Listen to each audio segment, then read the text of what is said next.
battle for Middle-earth is about to begin.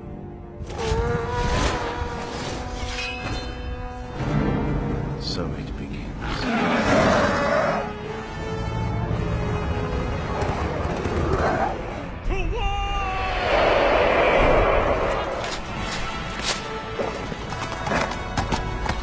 Send these foul beasts into the abyss!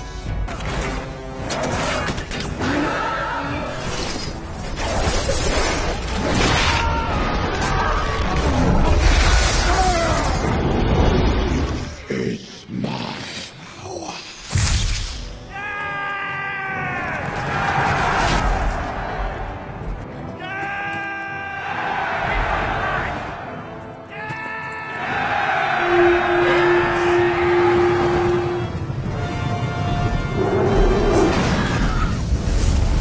The great battle of our time. Welcome to the Zorpazorp Battle Games in Middle-earth livestream. In this series, we cast our gaze back in time to the roots of our beloved Middle-earth strategy battle game to explore the fortnightly magazine serial Battle Games in Middle-earth. Each episode, we will delve into a single issue, poring over a treasure trove of retro gaming, following in-depth painting guides, terrain tutorials, and some crazy battle reports, all with a modern twist so you guys can enjoy them in your games at home. With each installment, we'll also focus on a release of models that accompanied the magazine, following their journey from painting bench to tabletop, and then at the end of every live stream, they'll be randomly assigned to one of our loyal Patreons to continue their days of gaming abroad, spreading the gospel of Zorpazorp. So, in the immortal words of the magazine itself, let battle commence.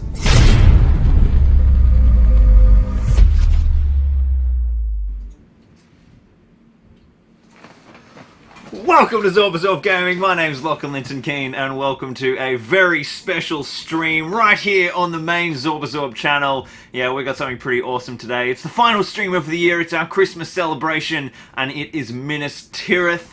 We normally do all our streams on our second channel over on Zorpazorp Streams, so aptly named, but today we are doing a pretty cool, very main channel themey stream. It's not our normal battle games in Middle-earth. Today we're diving in with another big kind of scenery tutorial. You guys are going to get to build along with me. I'm working on the Minas Tirith board.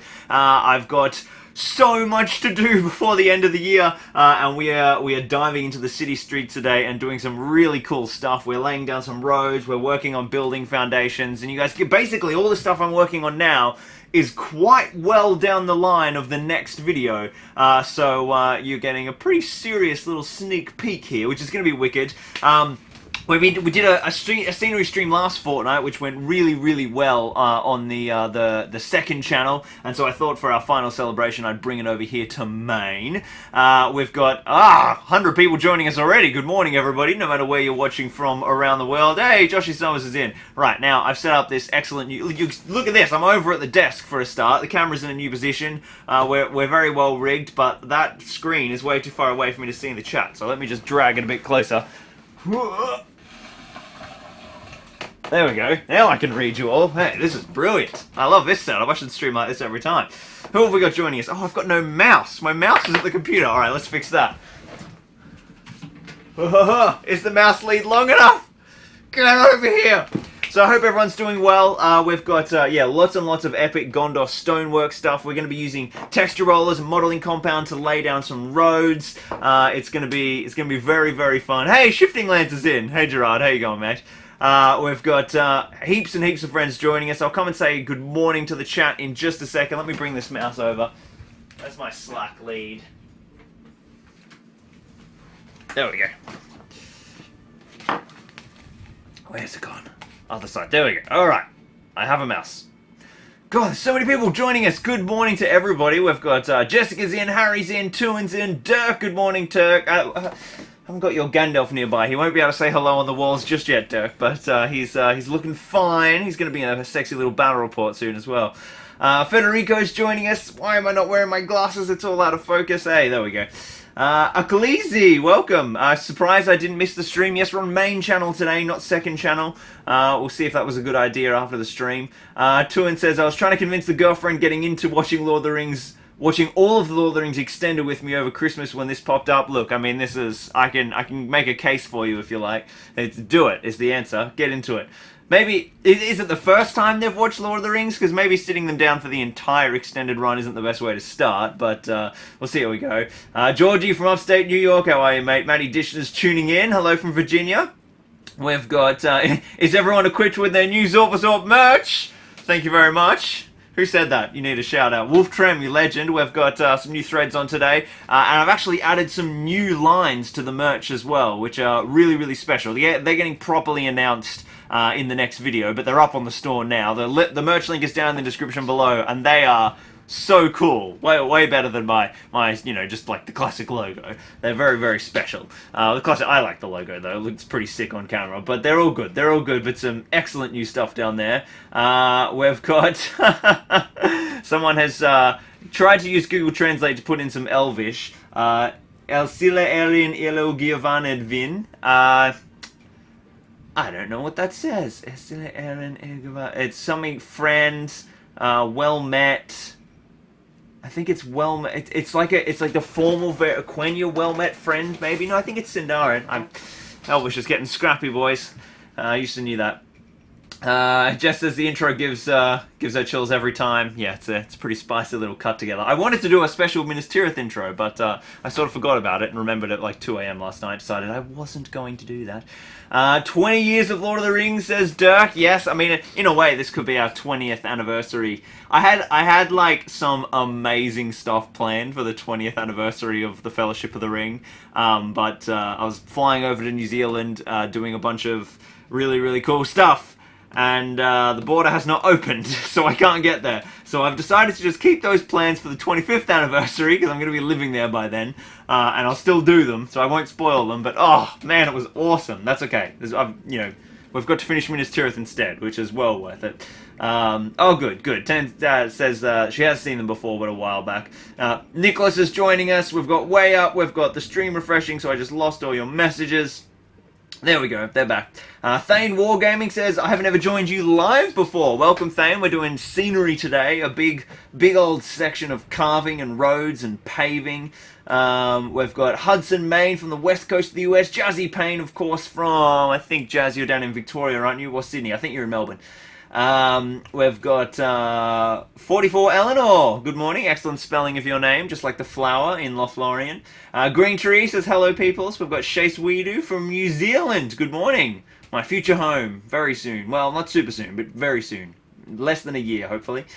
Hudson on the west coast of the US. We've got Power Save. Looking forward to the project. Hope moving goes well for you. Thank you very much. We're still a while off, of course, but there's so much to organise. Far out. Nothing to see here, says good morning. Darren's tuning in from Ireland. Stephen. We've got Rickard. Oh, Ricard, I can read. The glasses, they're necessary. Ricard Leonata, morning. Vikingland is going to bed. Yeah, it's pretty late for you guys. Shifting Lad's also watching from the Netherlands. We've got Gamerholic. Well, you're in Amsterdam, aren't you, Gerard? Yeah.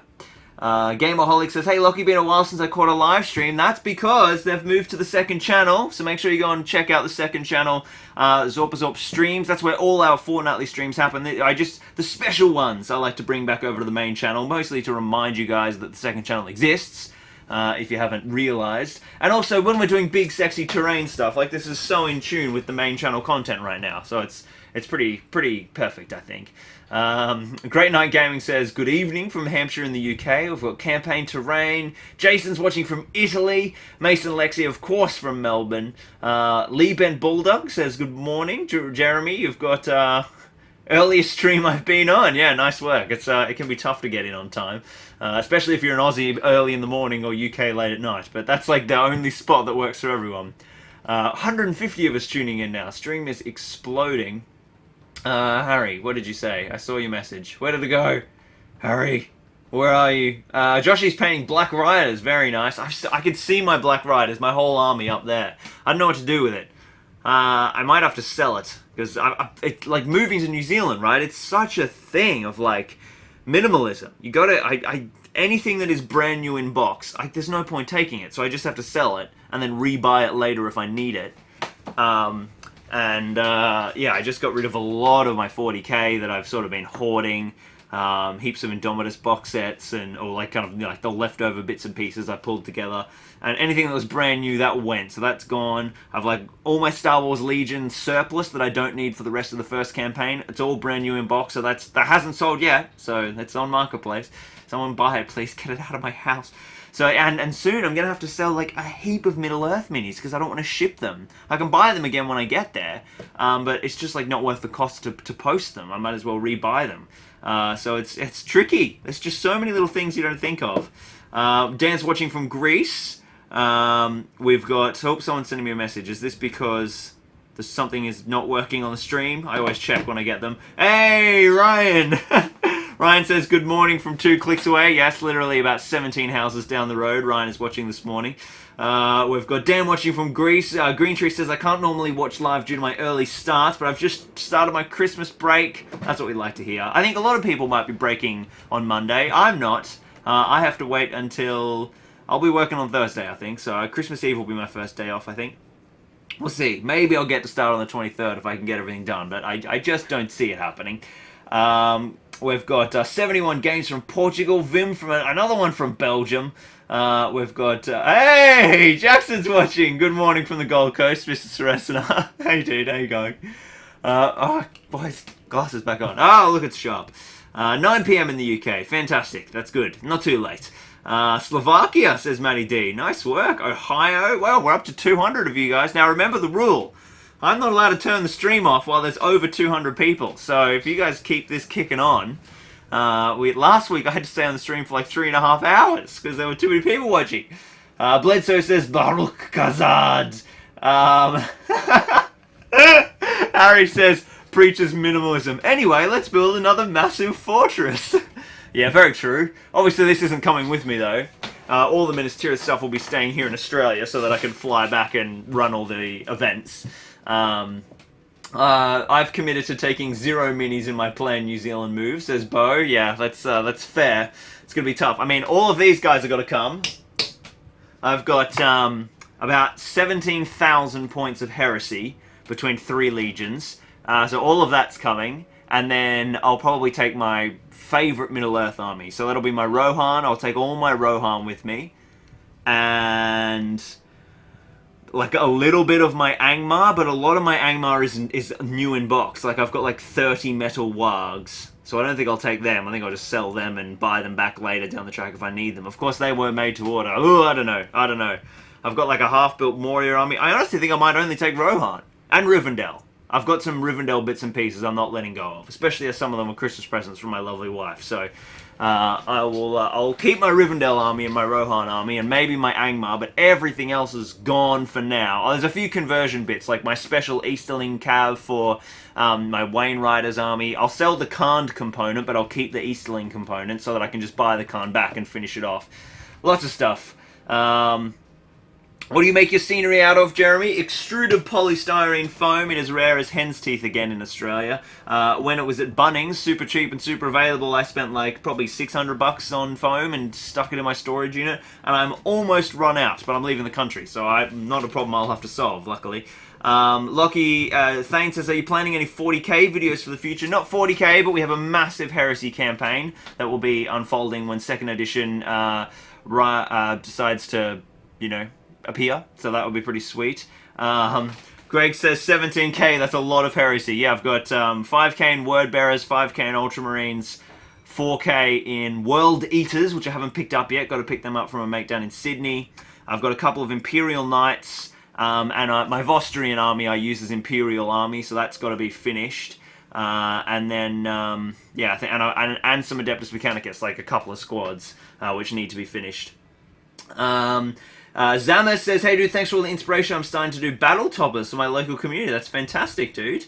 Battle toppers. I'm going to guess you're in the US, because I've heard Scotty use that phrase, and I was like, what the hell is battle toppers? And he's obviously, you know, Missouri. So, Missouri? Minneapolis? Missouri? I think Scotty's Missouri. I can't remember. Too many friends in the US.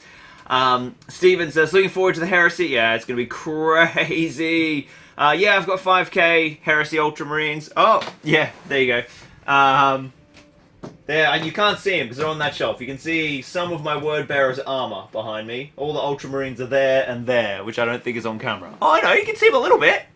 There you go. There's 3 rhinos, 2 predators, some whirlwind thing that's a heresy thing, a Sicarian, 3 Contemptor Dreads, about 50 marines, and then a lot of them. Spartan, Land Raider, Spartan, another Sicarian, Demolisher, 2 rhinos, or whatever the Demolisher's called in Heresy, 2 flyer things. There's a fair bit there. There's a lot of marines there. Should I try and build a diorama with Lego, says, Akalici. We talked about this last stream, but I can't remember how to say it.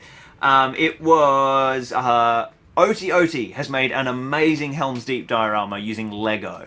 And it's incredible. Go check it out. It's on the Zorpazorp community Facebook page. And I think Odie's going to do a video on it too at some point. It is amazing. Yes, alright. SZ is shh. So it should be Akalici. Thank you. Polish, man. Polish. It's crazy. It's gonna be awesome. So, I think let's dive into some carving, my friends. We have got something pretty special. Let me get rid of this mouse. I'll see if I can push this to... There we go. That's going to slide up live. Ugh. So I'm thinking, if you guys decide to hang out with me, that we're going to do a big stream today. We'll see how long we go. We've got... Okay, that's not about the stream. That's fine. Can apply to that later. We've got quite a bit that I need to do. I'm going to move some stuff out from under my desk, which I absolutely should have done before the stream, but there's nowhere to put my legs. It's covered in foam. You guys should see under the table right now. Basically, I've been building the city, and anytime I have a foam offcut, I just throw it under the table on top of Dol Guldur, which is on the floor. So it's just like, there's just foam offcuts spilling out around my legs right now. Get rid of those, whatever they are. Oh, what the hell is in here? I have, oh, that's,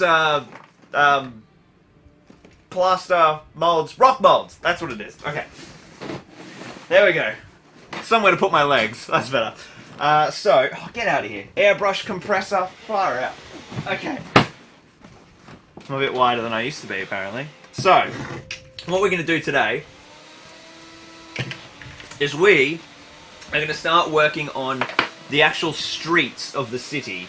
And I'll try and get some nice close-in angles for you guys, because I'm actually going to end up using this footage and cutting it into the main video, which would be a nice little way to plug the stream as well. So, in case, for any of you who somehow don't know what the hell this is, we are building Minas Tirith, and this is a 5x4 board. It's the first complete gaming board version of the big build, and my job is to build the inner wall and the outer wall, which I've done. You can see part of it here. Let's go really wide. So I've built these parts, and then 10 YouTubers from around the world, including me, so 9 I think it is. Although it's 7 for the first video and a couple later. They have built some amazing buildings and sent them down to be part of the collaboration, and then I have to build their buildings into the city. So what I've done is, while all their buildings are in the post, and so that I don't spoil them for the video before we sort of officially announce them, is I made a whole bunch of foam core templates. I got them to send me the measurements for their floor plans, and so what I'm currently doing now is working down the slope. Ugh, sorry, too much indigestion. Classic indigestion Australian accent, as Stephen Fry says. This is the footprint of Eric's building from Eric's Hobby Workshop. His building is ridiculous. It is so amazing. And so what I do is, I'm using the templates to build the foundations for these buildings, these floor plans, and then that's going to enable me to have basically the whole city almost finished, and then their buildings arrive and I just put them on and do a little bit of work to build them in. It's going to be absolutely awesome. We've got some pretty crazy stuff. So the board is in 2 halves. The top half, this is up the back of the city. This is the second level with the gate that flows down into the city, which is why I've got a building sitting in front of walls. And so what we're going to do to start with today, and it might take the whole stream, but we are going to work on building all of the road components, putting down modeling compound, rolling it out with our textured roller to get beautiful brickwork. Now there's some complex elements here because we need to, you know, all of these. I don't know if you guys can see. Let's move the camera in. I think I'll throw it up a little bit, and then we'll do a little zoom in.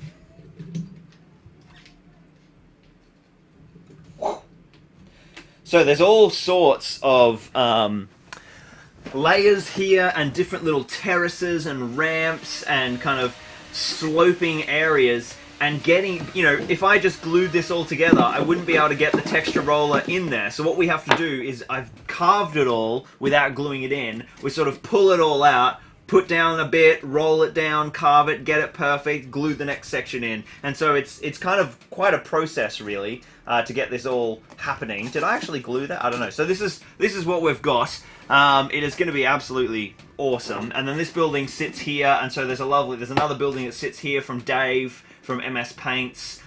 So this is like a sexy little courtyard with some stairs. There's a ramp that goes down here.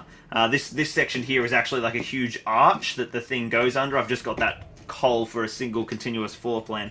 So it's absolutely awesome. It's absolutely awesome. Yeah. Gerard says, why does it sound so familiar having all this hobby stock sitting in the way? Yes, it is a real thing. A real thing. Eric! Hey dude! Look! There you are! Mr. Eric is in the chat. I'm just talking about, I'm not sneak peeking your video yet, your building yet. It's off camera. So I'm showing them the foam card floor plan. And this is great. You can have a look. So this is what I've done. So your building sits here, just in front of the second wall. Here, I'll go out a little bit. So you're like right in the middle, the place of honor almost. So the gatehouse, like a ramp, will kind of flow down here into the city. And then there's another pathway that comes around down the back here. There's like 3 stairs. You know your archway, that goes there. So there's a ramp that goes underneath and links up with these stairs. And your big building here will have like... Oh, I've actually got that bit carved. Where did it go? Here you go. So then this foundation sits underneath it like that.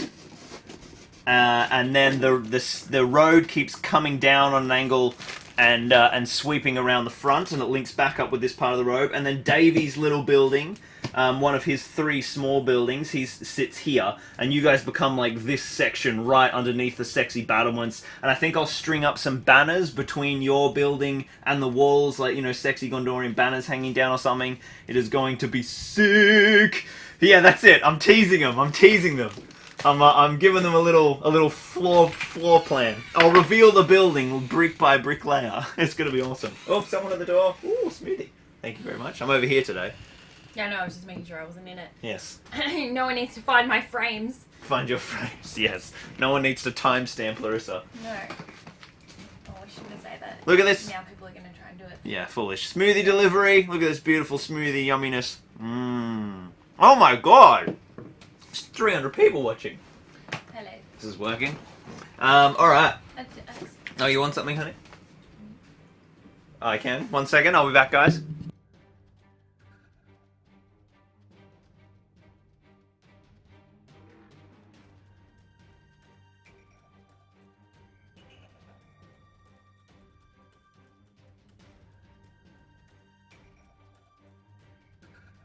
Alright, I'm back.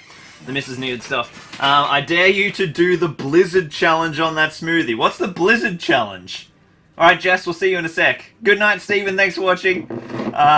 Inform me what the Blizzard challenge is, Eric, and I may consider it. Okay, so, Eric, I don't know when you joined, but I was just explaining the complex process of getting these roads textured, because if I glued your foundation for your building in, then I wouldn't be able to get the roller in. So what we're going to do is we're going to pull apart this foundation, which I cleverly built modular. Might come out wider again. Oh, everyone says, Philadelphia says, alright, is everyone ready for the Zorpazorp drinking game? From the last video, you have to take a drink if I add unnecessary detail, make something bigger, adds entirely new things, tests out time-intensive technique, or fails to speed up crafting in any meaningful way. You guys are going to be drinking the whole stream. This is bad. It's like 5 hours of danger here. So, we're going to pull this foundation apart, like so. This step comes out next, that little piece, this step. Now, did I glue this bit in? Oh, I didn't. That's annoying. I should have glued that in so I know where the foundation is. So I might glue that down now while I've got, here's some weld bond, fast drying PVA, which is all clogged. I'm still desperate to find out what this blizzard challenge is, Eric. Alright, so I'm just going to go... So, as you can see, I'm like just using crappy white foam anytime it's not structural, anytime it's going to be covered. Same with the green foam, which is just absolute hot garbage. That should have been glued last night. That's annoying. Okay, so that bad boy is now glued in. This piece also comes out. It's a snug fit, but it does come out. So now you can see we've got this whole space completely open. I'll come back in for doing our beautiful texture rolling. You'll also notice that this bad boy is completely removable still. So I've created... Let's bring you forward, my friend, without knocking over my water here. Oh, Blizzard Challenge means to flip. Yeah, let's not do that. So you can see I've continued the foundation so that it's seamless, but it means I can keep this part removable, because I think this part is going to be really useful for gaming and other battle reports that aren't just here in the city. It's where they hand you the Blizzard in the cup upside down to show you how thick it is. Oh, flip it upside down and see. Oh.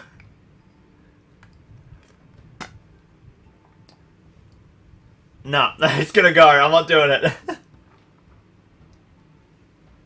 Oh my god, that's cool. John says, "Hi Zorpazorp, it's crazy, but your voice soothes our youngest daughter to sleep, 7 months. You're a hero in my house for that, and I love your videos." Hell yeah, John. Eric, have you tried that? Put me on. Put me on while he's going to sleep. Oh, Johnny, that's awesome. I'm so happy I can be. This is Zorpazorp ASMR, baby soothing sleep, proudly provided. Okay, so what I need to do here is, yeah, I've got that mark, so I'm just going to push our gatehouse back as well. And we need to work in sections. So, modeling compound. Let's get all these beautiful pieces out of our way. I'll stick them over here. Need to make sure I don't lose them, because they're all perfectly carved. Now, where's my modeling compound gone? Here it is. So, ladies and gentlemen, compound of the modeling nature. So this stuff, you can buy from my store at at Zorpazorp.com, or if you're in the UK, geekgaming.co.uk, or if you're in the EU, I think it's geekgaming.co.eu, or broadswordwargaming.com also sells it for the EU. It is a plaster cellulose fiber blend, so picture like a kind of like a paper mache, but with proper industrial cellulose fibers, not just paper. Unlike other brands, which makes this stuff really epic, because the finish you get is really smooth, and plaster is the other main component, as well as I think a bonding agent. And so what you do is you mix this up with water, and then it goes rock hard. It's amazing for land forming. You kind of blend it all in with rocks and stuff. You guys have seen that on my, you guys have seen that, whoops, let's go out wide, so I can get my face in, yeah. You guys have seen that on all the different rock molds that I've used. We'll have some rock molds to do on this board too, but the Doggle Duo had those big cliffs that blends it all together, and it's really seamless, but it's amazing for making roads. Actually, here's some I prepared earlier. I forgot, I've already done the roads on the back. I can show you guys what this looks like. Fear not, Captain Snuggles, I've just been rambling. You've missed no good crafting. So this is what we're making. Let's get my key light to actually work, so we can get a bit of light in there. There we go. Let's see if we can get in on this. So this is what we're going to get. I'm not sure, it's a little dark because I'm blocking out the light to get, and I've got no key because I'm a noob. I only, you know, worked on 1 million film sets and took like 10 courses on lighting, but it's fine. So you can see that this is, you know, this is the texture imparted by the texture roller. Hey, look at this, here we go. So, you know, it just rolls out. It's absolutely beautiful. It's super realistic. It's got a really nice textured sort of surface. Oh, that's just like super overexposed. I think it was better without the key light. You guys even see that? Might drop my ISO by 1. There we go. That's helping. That's helping. Okay. So that's our finished result that we're going for. I've got that there at the back. That's the ramp that comes down behind the inner ring wall. And so now we're going to do the same thing. Now, we are doing that with a textured roller. And the tricky thing about the textured roller, of course, is it has a little lip on the end. So you can see as we're going to be rolling down these surfaces, we're not going to be able to get all the way flush up against any hard walls, which is why I've, had all those removable elements that come out. So now, the only tricky one here will be there, but what we'll do is we'll just carve like a little gutter or something out of foam to kind of hide that. So our first thing to do is to mix up some modeling compound. Where is my smoothie? I need another hit. Nice focus on the straw. Really? That's funny. Oh my god, this makes the best smoothies. That is so good. So, it's super easy to use and make, but it sets really fast, which means we've got to work in small batches. So I think what we're going to do is we'll start with this ramp up the back.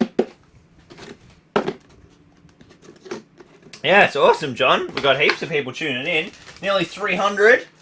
Make sure everyone likes the stream if you're watching, because it'll help us push it out to a few new people. So I'm just going to throw some in. Now, you're going to see here the... very hardcore chemistry-esque method here. I'm just making sure... Yeah, that'll be enough. We don't want to work too much. But I think there is a... I love seeing the scale of this compared to the tanks in the cabinet in the background. I don't even measure it. I don't do anything. I just whack it in there. You can tell by feel once you've used it enough times. I'll show you the sort of consistency you want. You can just mix it by eye. And also, if you mix the ratio slightly wrong, it doesn't actually change the long-term properties. It just changes your working time. And it might change the texture of the finish a little bit. So, as long as you're not kind of doing it too much. Yeah, so that might be a little bit too much water. But that's probably going to mean it gives us a little bit more time to dry. I might just put a pinch of extra stuff in. Just so that's not so watery. That was a bad idea. Now it's all over my hands. That's going to happen anyway. Okay, so, yeah, there we go. That's about the consistency that we want. So just sort of that really kind of gloopy. It's a paste. It's not runny. You don't see water mushing around, but it's also not powdery. So that in between. All right, let's punch in. So what I'm going to do is I'm going to quickly grab all this. Now, we're on the clock here, people, so we got to go. Just smush it down in place. I'm going to work up to that line for the starters. I'm just going to smush, smush, smush, smush, smush as much as I can.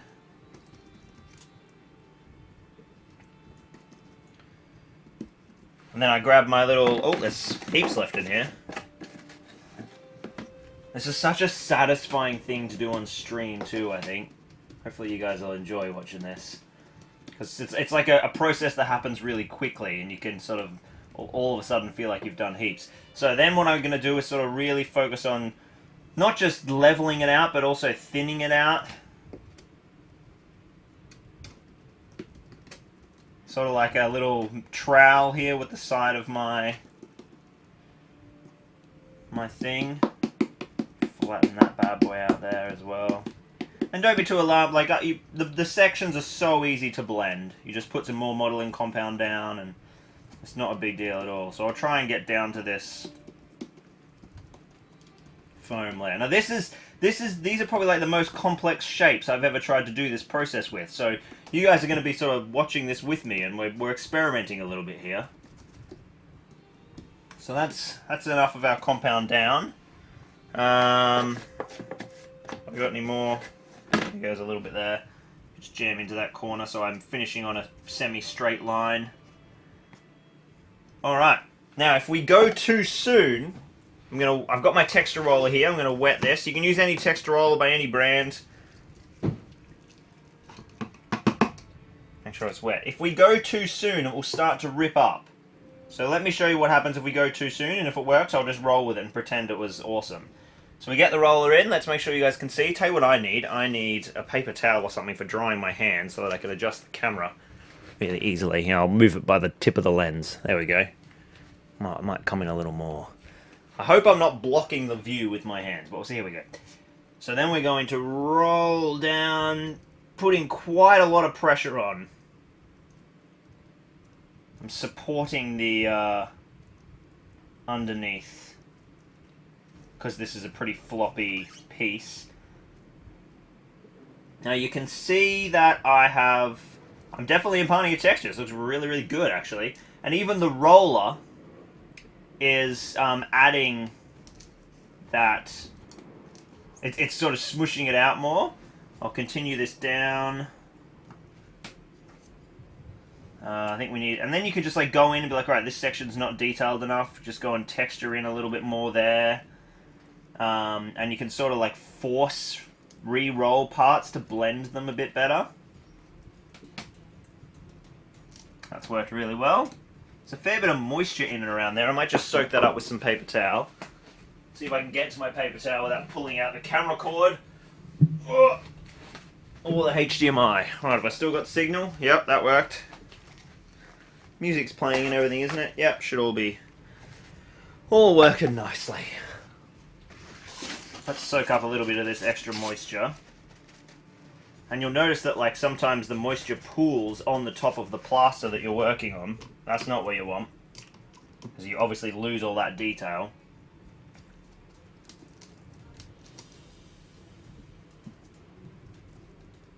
But you don't want to over-roll stuff too much either, otherwise, you know, it doesn't look real because there's all these crisscrosses. So I'm having a little bit of trouble with this section, of course, because it's sort of hard to get in there. So I'll just blotch away all that water. You know, interestingly, I probably should have used a cobble pattern, not a flagstone pattern here, to work with all the corners, but that's okay, we'll make it work. I'm pretty happy with that. It's an old city, so I don't mind if like the detail isn't amazing, because all the flagstones would be pretty worn. Again, checking off that moisture. Wherever you're rolling it out, if it leaves like a puddle, that will just turn the flagstones to like just a detailless ridge. That all looks really good. Okay, let's pop our foundation back in.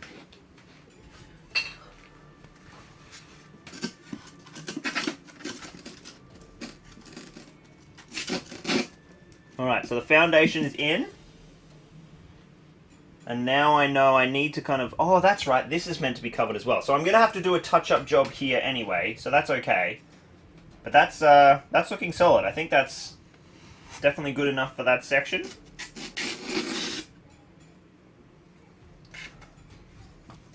Basically, Eleanor's asked a great question. Why not carve the tricky parts? Basically, just to get it looking consistent. If you try and carve it with foam, it's not going to work well, but we could try and carve into the modeling compound, so that's definitely a technique we could look at. Here, like, you know, we could kind of get in. It's just really time intensive. It's like you want to dig out any really kind of obvious extra bricks, but what I'll do instead is I'll just throw dust and grass coming up through there, or a bit of rubble if it was ruins. I've actually got to try and make it look reasonably nice because it's not a completely ruined city. Let's dive in and make some more, and we'll continue down and finish off this whole section, and then we'll get the stairs and stuff glued in.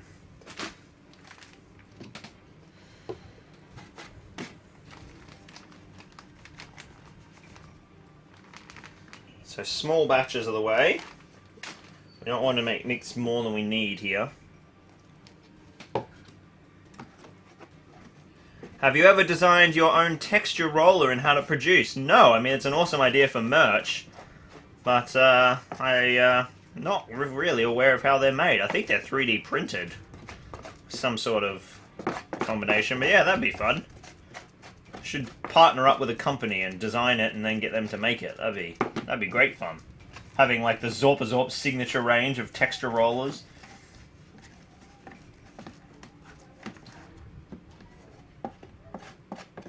Alright, so this is just, that first batch was probably still a bit too wet. This feels a bit better.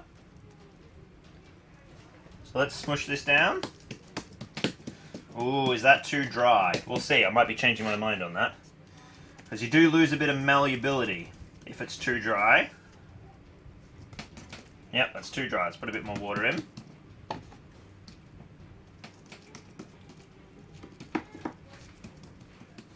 Already, that's rock hard. Like, that's how fast it dries. So you can see that you can't sort of muck about. Might get the other stairwell while I'm doing this. That is this piece, just so that I know that the height that I need to work up to and not exceed. I think I actually haven't used enough material here, and this is definitely not enough water. It's hard to add it back in though once it's mixed or laid. Yeah, it isn't enough material. That's annoying. I'm going to top that up really quickly. Because if I take too long, it won't sort of homogeneously rejoin with the old stuff. Got to go fast here. So it's quite, especially, it won't dry as fast in this in cold wintry conditions like the UK or America or Europe or whatever. But at the moment, it's like 30 outside, and it dries really fast here in our northern Australian conditions.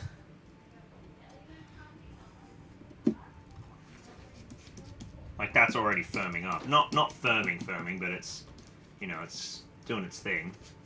So I want this to go all the way to the edge. Now this is the other thing, is the edge of modeling compound will be quite brittle, but I'll show you a way that we're going to sort of modify our building plans so that's not a worry. Oh, I'm working against the clock here. I need to get rolling. This is like perfect rolling texture and I'm still laying. This is when it starts to get tricky. Because it's like, you spend all your time getting the layout perfect, but then the texture won't be very good because it took too long. It's a real balance. Yeah, that is getting firm. I need to go. Come on, get over that. Might have to fix this edge in a touch-up. Yep, I'm going to have to because that's getting too hard. Oh, seeming as I know that there's going to be rock there, let's just steal a bit of this. Move it around.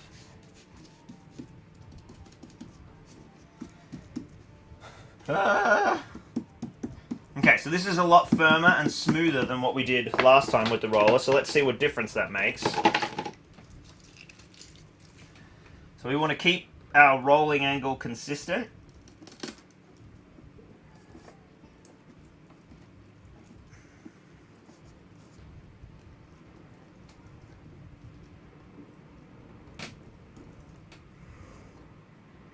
We want to impart as much texture as we can without making it kind of pull. See, I don't know why I was worried, because by rolling it out, it sort of, flattens it out additionally and has pushed it right into where we wanted it to be. So there's the problem, the real trick is like if stuff isn't flat, your roller won't impart texture on it. So we've got another tricky zone here that's proving quite difficult to actually get anything into. But that's okay, because it kind of just looks a bit like worn cobble. I'll see if I can really dig in my roller. I'll go this way a little bit. As long as this one's a square pattern, so I have to keep it, right angles. But yeah, interestingly, this has actually taken the texture better because it was a bit harder. So that first mixture being too wet did quite affect the way it took texture. How are we going in the stream? Yeah.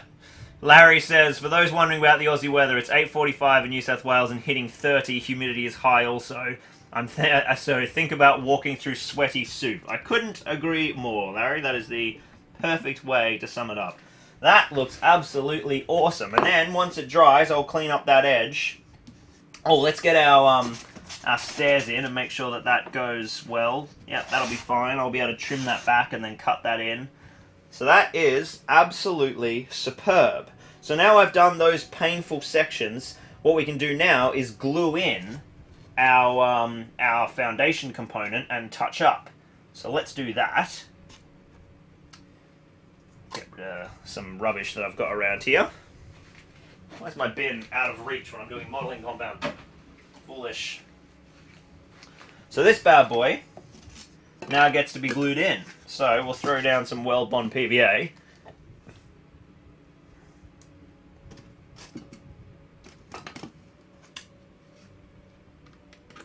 This guy's going to be pretty locked in tight anyway by everything being built around him, so getting adhesive on this exact part isn't actually that huge of a deal. There we go. So now we can sort of snug that up, and now we can see we've got our texture in behind there. There needs to be a few little touch-ups, so we'll go and block those in a moment and build up, and this needs to be textured as well. Actually, probably need another chunk of foam in there for a bit of stability. I noticed that before and I forgot about it. Just grab my knife. Alright, how's the chat going? Whew. Zorp inspired me to get starting on building an Imperium cargo port. I'm doing one of those soon as well, for Heresy. Nice work. I'm going to use the Zone Mortalis tiles with heaps and heaps of scatter. That's my plan at the moment. I've got to finish painting some containers and then onto some scratch build stuff. That's awesome. Sounds wicked, Realm of Fire. Nice and cool in Adelaide, says Gary. Christmas is going to be hot though. Yeah, it's been warm the last couple of days though. I've been watching the cricket. Any secret escape back doors to build in? You know, secret escapes when attacked. Oh, like a postern gate. Not in this section, because this is like the second level. So if there's bad guys in here, they're already in trouble. But I like that. Mikhail says, hi from Poland. Come but admire your work. We've got Stanislas is watching from France. Peter says, what would you recommend a beginner to start terrain building could start with? In terms of project or materials, Peter? In terms of both, I would go... ruins are really awesome because they're rubbishy and broken up, so if you make mistakes, it's easy to hide, so they're really forgiving. And we've got materials just like polystyrene is the best. It's so forgiving. That will be my recommendations. Damon says, hi from New Zealand. Needless to say, I'm excited to have you move over here. I'm just going to quickly go wash my hands so I can scroll the chat back in a sec. I'll give you guys a nice wide angle. I'm going to have to wash my camera after this. I put so much plaster on it already.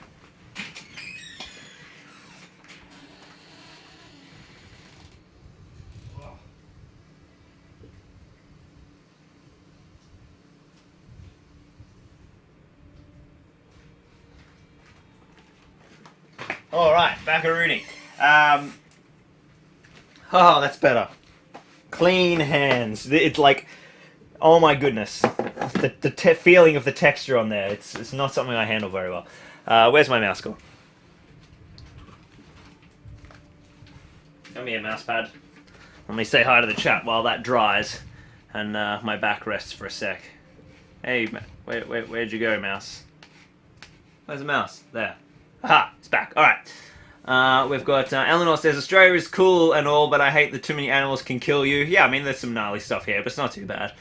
Damon's excited for us to be in New Zealand. Antoine's watching from Belgium. Rough day of tournament today. All good luck. 0 degrees in Sweden, says Night Danger. You often see wearing in old cities from footfall and heavy loaded carts. Yeah, spot on, Larry. Doug Burley says, is the final result going to be one massive board or will be multiple small boards, and how will Osgiliath fit in? So yeah, it's all modular, so everything will be playable small modular boards, and Osgiliath will join to it via the Pelennor board.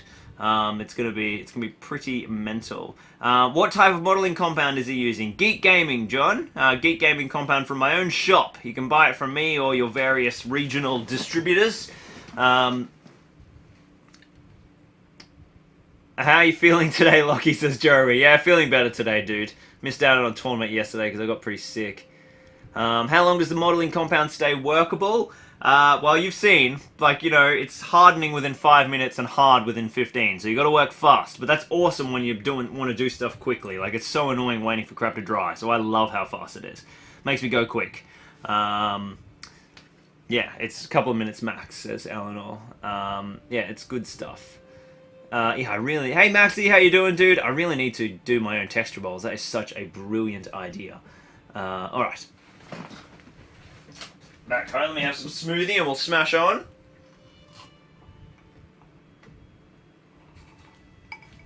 It's amazing how much better the project starts to look as soon as you put some modeling compound roads down. Like, all of a sudden, it's not just random foam blocks. It feels like a city. So let me get my blade.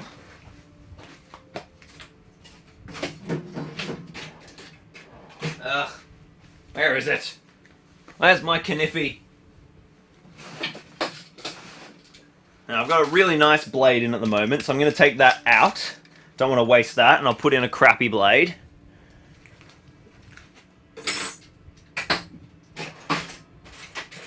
Just use some old rusty one, because I'm not cutting foam, I'm cutting compound.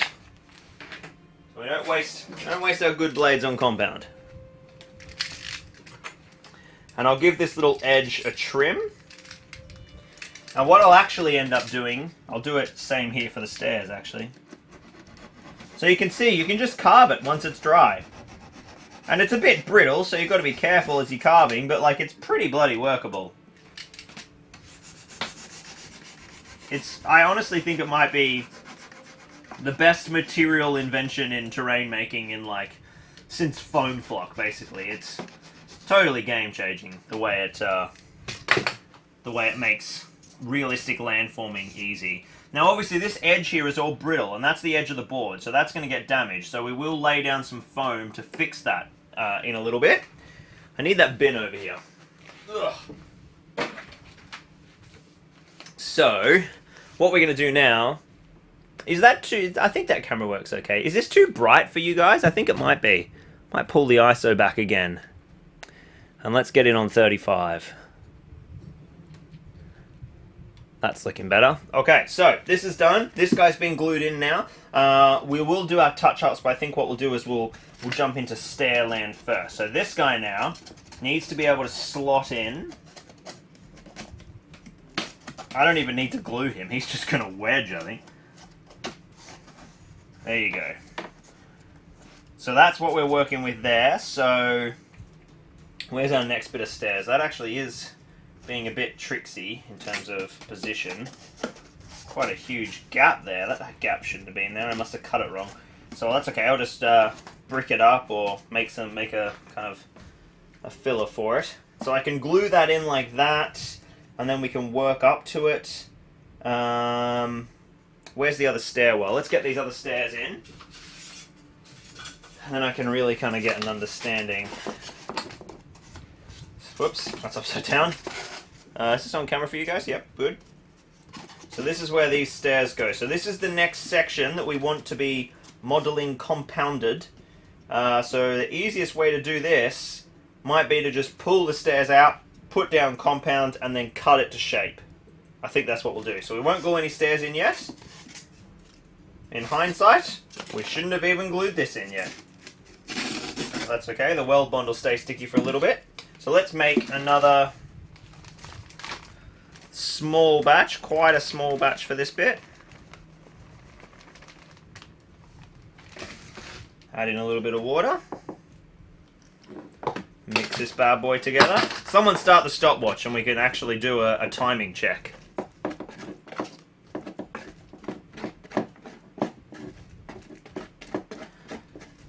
Alright.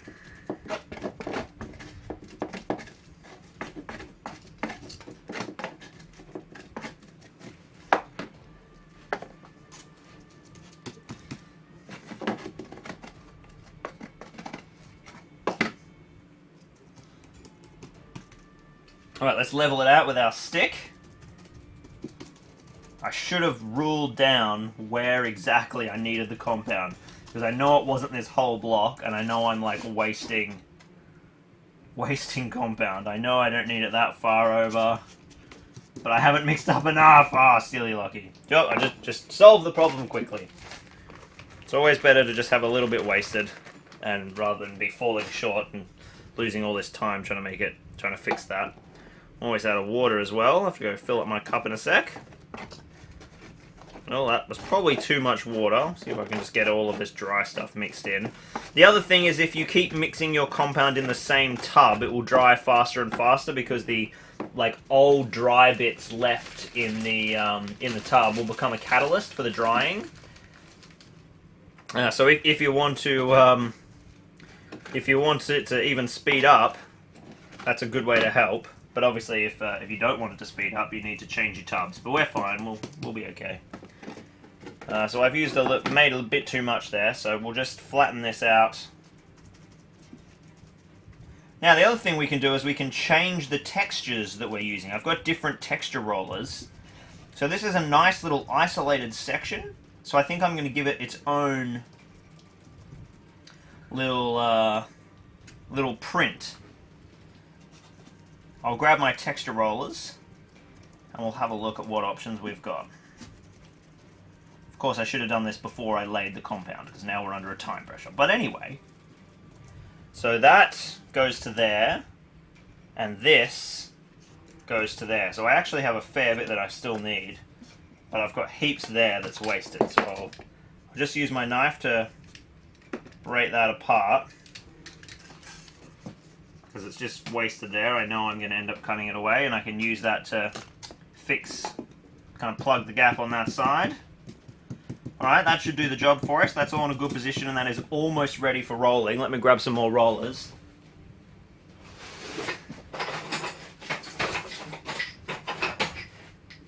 Alright, I've got another 4 here. I've got a curved archway, a cobblestone, a classic brick, and then a kind of broken flagstone brick. I'll tell you, I should have got you guys to vote on it. That would have been fun. I'll just pick this time, because we haven't got time, and we will do... Yeah, we'll do this guy. This is just another little cool brick pattern. It's a more, sort of, I think Dutch bricks is what the pattern is named. So anytime you accidentally peel any up, just re-roll it. Just push back down and you're good. Now, that was not the best roll job. I've got a really bad join here.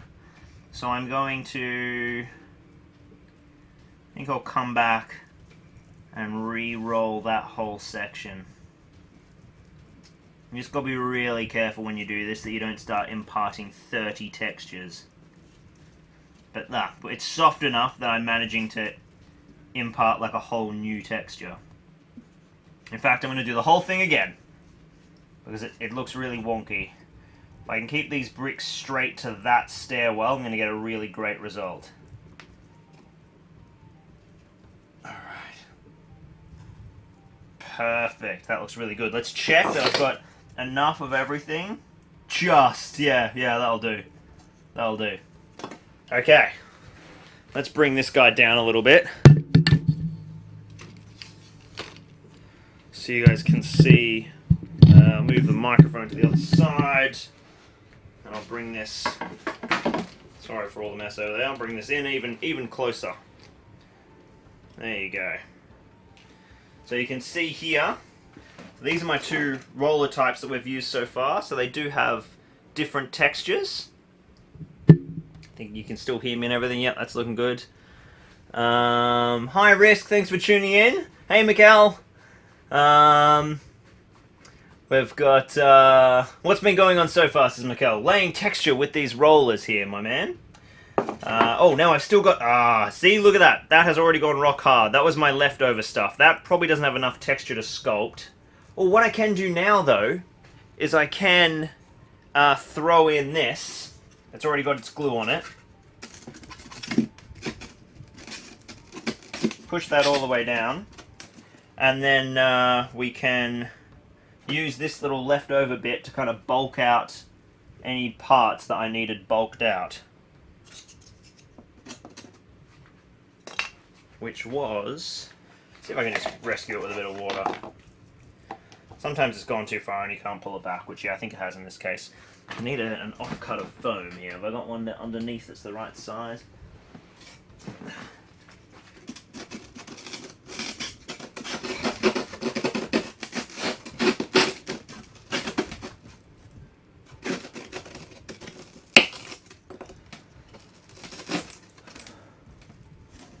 Alright, and then I'll just jam this in there to fill this gap, because I know that was a problem for me earlier.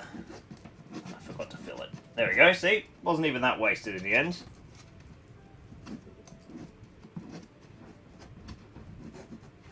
Cool bananas. So, let's get these pieces in here now.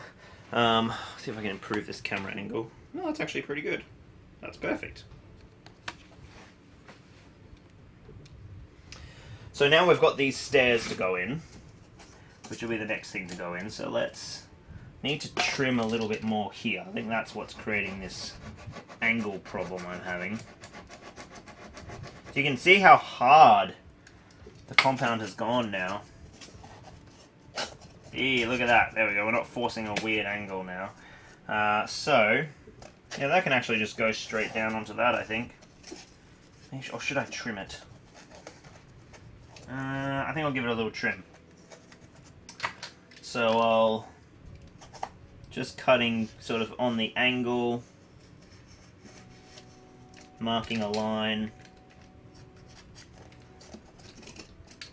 and then I know that all of that stuff has got to, look at that, it's already pretty hard that I can cut it. It does dry really quickly. So fun doing this stuff live because I can't stop working and it makes me so productive. Then I'll just peel up the broken bits, sometimes just flick them off with my knife.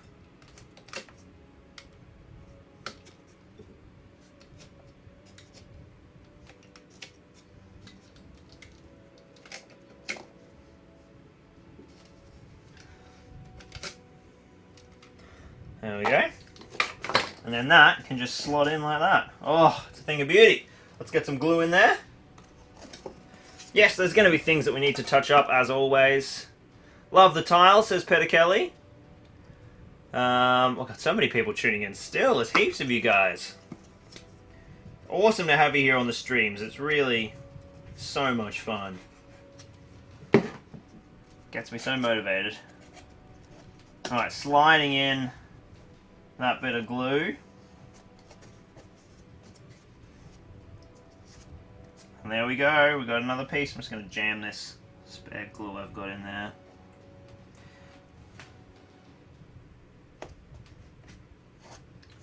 There's a gap here that we'll need to fill, but that's no biggie. We'll survive there. Let's do the next piece to go in, which will be this little piece here on the edge. So again, we just grab our blade and we're going to trim that down. We don't want to, don't put too much pressure on, just nice and slow, because you don't want to accidentally tear the modeling compound. It is pretty brittle stuff when it's thin. When it's thick, it's like strong as and super impact resistant, but it's not the it doesn't have like the greatest torsive strength.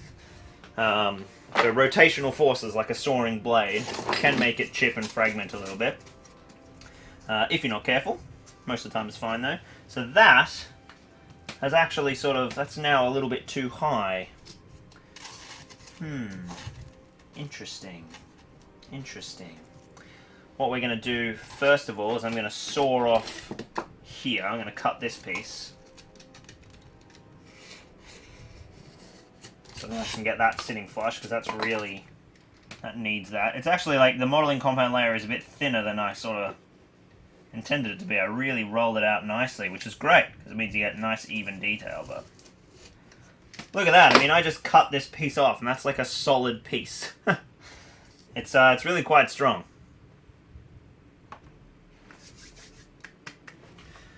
Oh, don't know why I'm standing when I could be sitting comfortably. Oh, this is nice. So that's going to go in like that.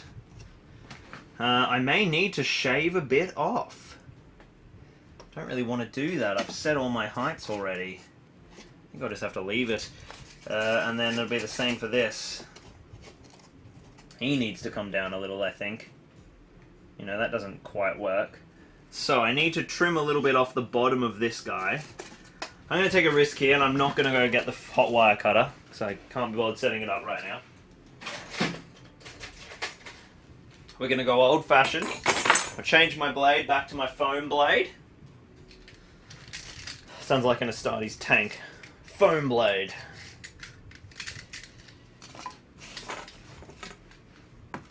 And I'm just going to carve off a thin sliver and try and keep it consistent.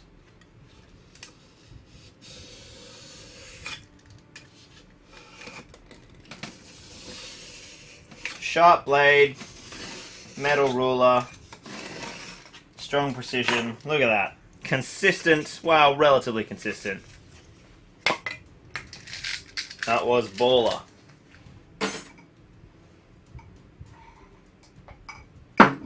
Alright, now you see that this is a much nicer height that meshes with that. That looks 85,000 times better. That was a good gain. Okay, let's glue him in because he's a set element that we're on board with. Just a whole bunch of weld bond in there. Even though it's, you know, air dry PVA, weld bond's got an accelerator in it, so it'll dry in time, even though it doesn't have the largest open surface area. Cool. Now this bad boy needs to go down. And there's going to be a fair bit of touch-up work to do on all these pieces. This is going to really irk me to have to cut that down. I'm going to have to, though. This one's going to be quite tricky, actually. Oh, that's right. I accidentally cut the height down earlier, and then was like, oh, I'll need that height, and then just stuck it back on with double-sided tape. Kaboom! Look at that! Haha! My intuition was strong. So let's glue him in as well.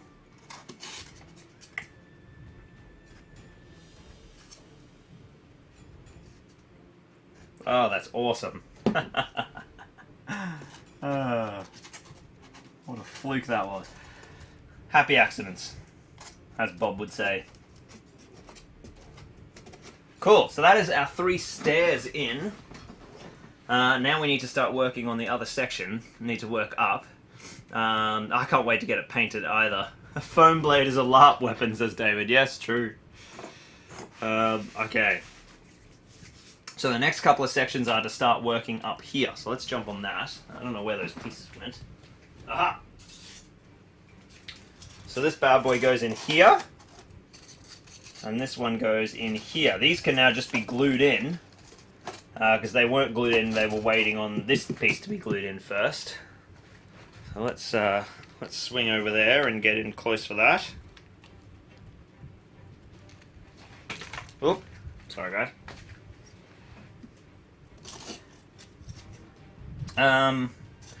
This piece is actually going to have a little overhang. So I think what I'm going to do... Why is it going to have an overhang? I might have to get rid of that. Because how is it going to be strong? I don't know. For now, I'll just do it like this. And I can just fix it later. So what I'm going to do is, because it does have that overhang, it's inevitably going to get knocked.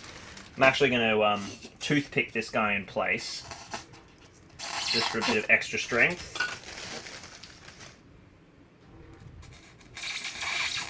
There is a case to be made that I could roll the texture on first, but it's so small and it's under the bridge. I'm sure it'll be fine. Alright, smashing that on, smashing that on.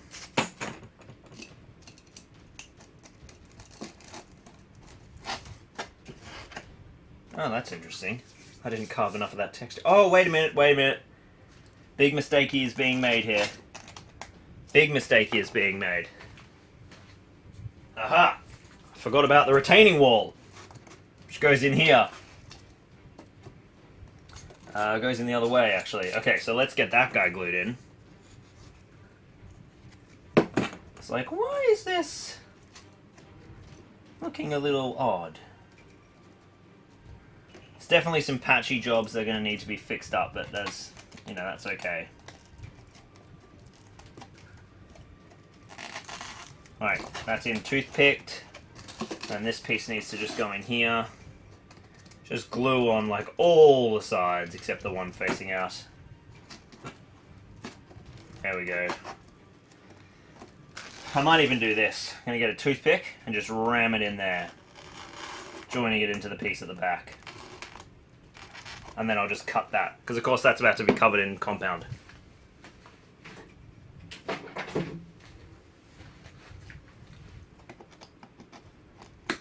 There we go. So these pieces will need to be compounded.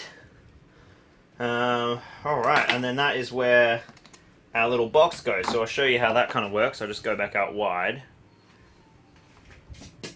And we'll just see how this is all sort of tessellating.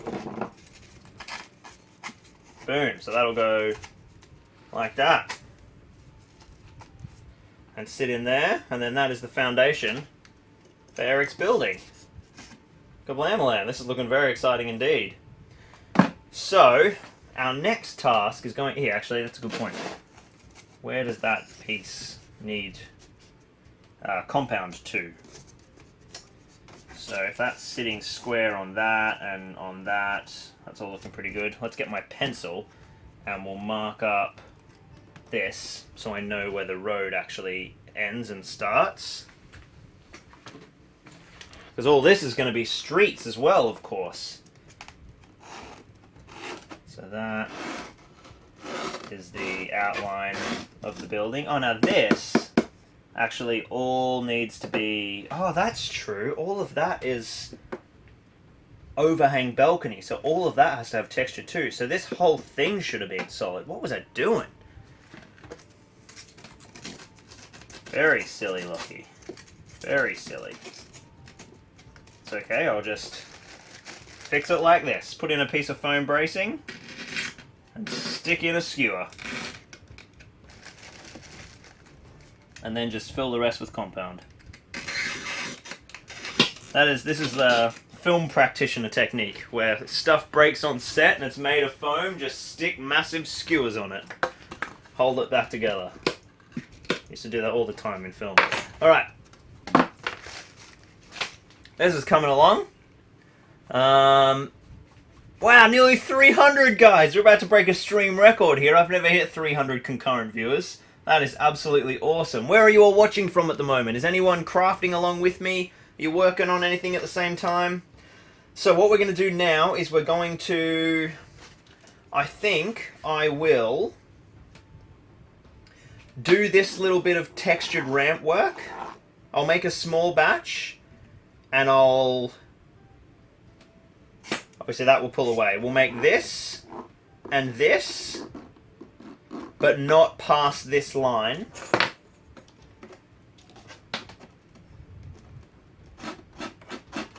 So we'll go to there, and I think we'll do something kind of cool and interesting there. And then over here, that is all. I'm going to do all of that in one setting. So then we'll just use the rest of these components, the rest of surplus I have, to kind of gap fill. I think that's the way to go here. Yep. Alright, we've got people tuning in from Brazil. Tab's working on Demonettes. Joel's watching in Sweden, about to fall asleep. Just leave your phone on. Don't turn it off. Oh, 310! We're over 300! This is mental. Doug's watching from SC, the USA. SC, I don't know that state code. Sacramento, maybe? Is that a state? I think that's a state. Gerald's watching from Ontario, Canada, working some cyberpunk walls at the moment. Fantastic. We've got Adrian working on a custom chess set over in Poland. I'll see if I can set this up so you guys can see my face. There we go. Hello. We've got... Oh, that's wet and very cold. Oh, that spooked me. We've got Visor from Poland. Ian, the Philippines. It's 6 AM in the Philippines. Yeah, you guys are just ahead of us. That's brutal. Or just behind, I mean. Thomas from the Netherlands, Dan's painting a Carnifex, Doug from South Carolina, hashtag Feel the Rhythm and Island, Viking Templar from Texas, working on his truck. Oh, Tuin played my first wargame with a full table of home-crafted terrain today with an epic super chat. I think that's my first ever super chat, dude. You really inspired me to get part of the crafting hobby. That is awesome, Tuin. Thank you, dude. I've never had a super chat before. I don't even really know what the feature is. I only turned it on yesterday. That's awesome. Thank you, man. What was the terrain? What was the home crafted terrain on your first table? Yeah, I'm so glad. I'm so glad I inspired you, man. That's really cool. Yeah, let me know what the table was made from. West Canada is working on Marvel Crisis Protocol. That was a mouthful to get at. That's such a great stuff. Beautiful models. In the UK, is for BW, is starting a new Nazgul after finishing my Santa-themed one. That sounds awesome. That sounds awesome. Ah, South Carolina. I knew that. Carolina's north and south. Silly me. Michael, thank you for pointing that out, even though you're from Suffolk. The original Yeti is back from the UK. Thank you, dude. This is very cool. Wow, you guys have just like exploded in the chat. Masterball from the UK. Eleanor's watching from Serbia. That's bloody cool. Sweden. Speculating colours for the Fellowship, says Frozen Throg. Fantastic. Norman. We've got Pom QC from Quebec. Tuan says it was low stone walls with a big longhouse as a centerpiece. That's awesome. Make sure you throw some photos up on my Facebook group. I'd love to see. We've got it's like, I don't actually think it has a custom URL, but the link's in the description. Facebook community, Zorpazorp community Facebook group, I think it's called. Oh, Darren's painting the Republic Saber tank. Fantastic. If you want another one, Darren, I've got one for sale. Eric. Eric says, super chats for Lucky, everyone. Let's go. Giving me money out of the mouth of your unborn child, Eric, you legend. Thanks, dude. You're a cutie. Hang on, I'm supposed to be giving you money. I still haven't paid you for the postage for your building. Send me your damn bank account details, boy. I need to send you. I need to send you dollary dues for your amazing masterpiece. Look at that bright yellow super chat. This is cool. 2 super chats. Make sure you guys do go and check out Eric's channel. There's going to be the biggest plug ever in, not the next video, the video after. I've got one more that's almost finished that I've managed to limp my way through. And then the next, so that'll end up coming out. I'll probably put that out just after Christmas, because if you put a video out right now, it dies, I think.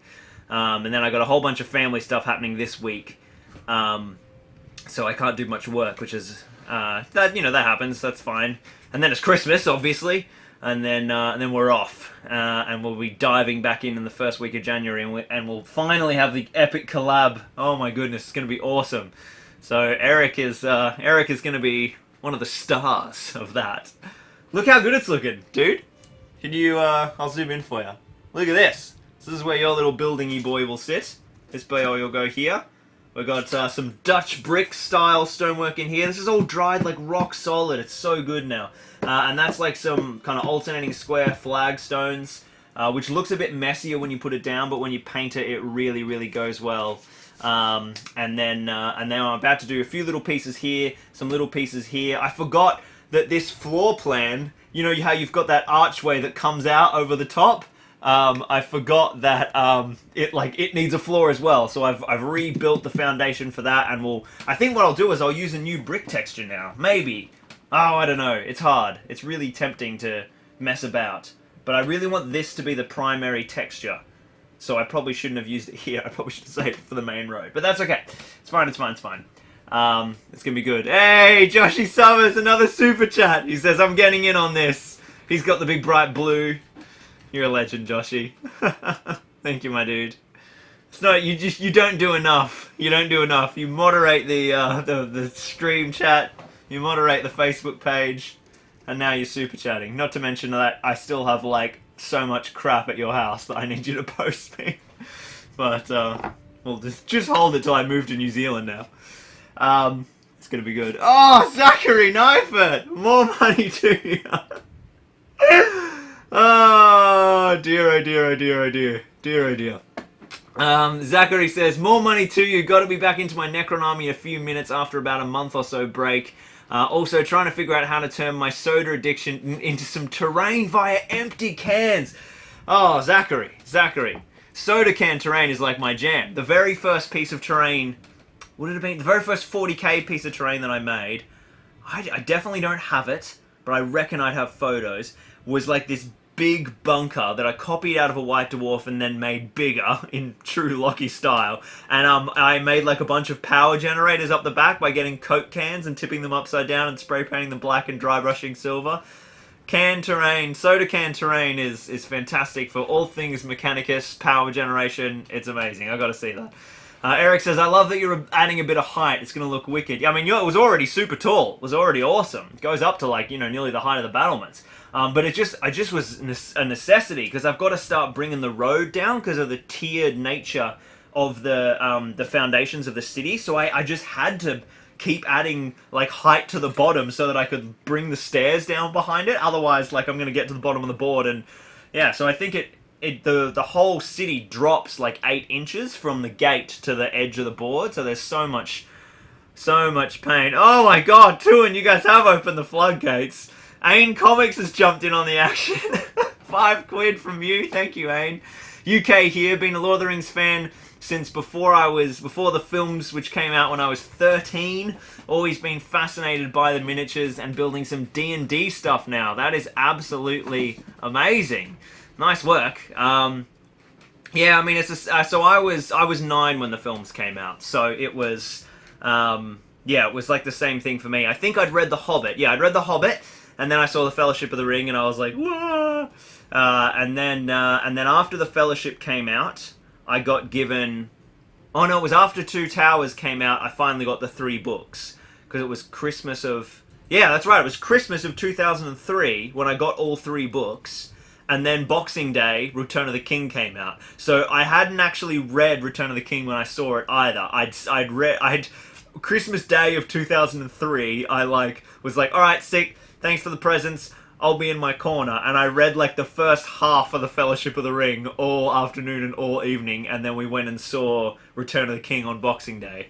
It was absolutely awesome. So yeah, and that was the same for me. Like as soon as well, yeah, the magazines, when the films came out and the Battle Games in Middle-earth magazines, when they came out, it was absolutely epic and just, like, changed my world. Wow, 323 viewers at the moment, and 4 Super Chats this morning. Absolutely breaking my Super Chat virginity. Mathis says, you were 9, may I ask how old you are now? I think I'm 28. Yes, I was 27, and then I got a year older, and I think that makes me 28. Or am I 29? No, I think I'm 28. I can never remember. Hey, Raquel's joining in. I can show you your building, Raquel. Not your building, but like your foundation. Oh, actually, I can sort of. Okay, so this is, Raquel, this is Eric's. This is Eric's building here. So this is his floor plan, and it sits here on this little bit, and then Davey's building. Eric's in the chat too, say hi. There he is. Where's... Yeah, I should get out some of these templates. Hang on, where'd they go? Here's one. MS Paints, there they are. Okay. So this is Davey's little building. Oh, I picked up the wrong one, but that's fine. It's Raquel, there's yours. Rack. Woo, did I spell it right? Yep, I freaked out then. I was like, I didn't put the C in again, did I? Alright, I need the, and then Davey has another one here. Alright. So if we pan this way a little bit, which is going to get real messy and not helpful. So the gates, this sort of sits flush here. Well, it's supposed to. And then the gatehouse comes in here. Ugh. You can see I've already built some of the stairs over here. And then Dave's building goes here. Dave's tall building, and then there's like a little terrace that goes down, and your building, Raquel, will go there. And so there's like a cool kind of stairs that go down to it, and then all of this down this end like falls away as the road like winds its way down past between your buildings and Eric. So you and Eric are neighbors. You guys are neighbors opposite the street, and then you and Dave from MS Paints have got like a little alleyway between your house. So it's gonna be very fun. I'll string up some banners or something between the houses. It's gonna be super cool. It's gonna be super cool. Yeah, the horn has been sounded, says Hudson. Look at 325 in the chat. Let's see if we can crack 400. Wonder if we can crack 400 live. I gotta fix this camera angle. It's getting all wonky. It's optimized for close-in work, and I've got like trying to film my face. Okay. Let me just do one last touch in with this chat, and then we should do a bit more crafting. All of this stuff is dried really nicely now. We'll keep Eric's handy in case I need it, but I'll throw the others just to the back in the corner of the room for a sec. Give us a bit more space. Let's get rid of some of these blades and things.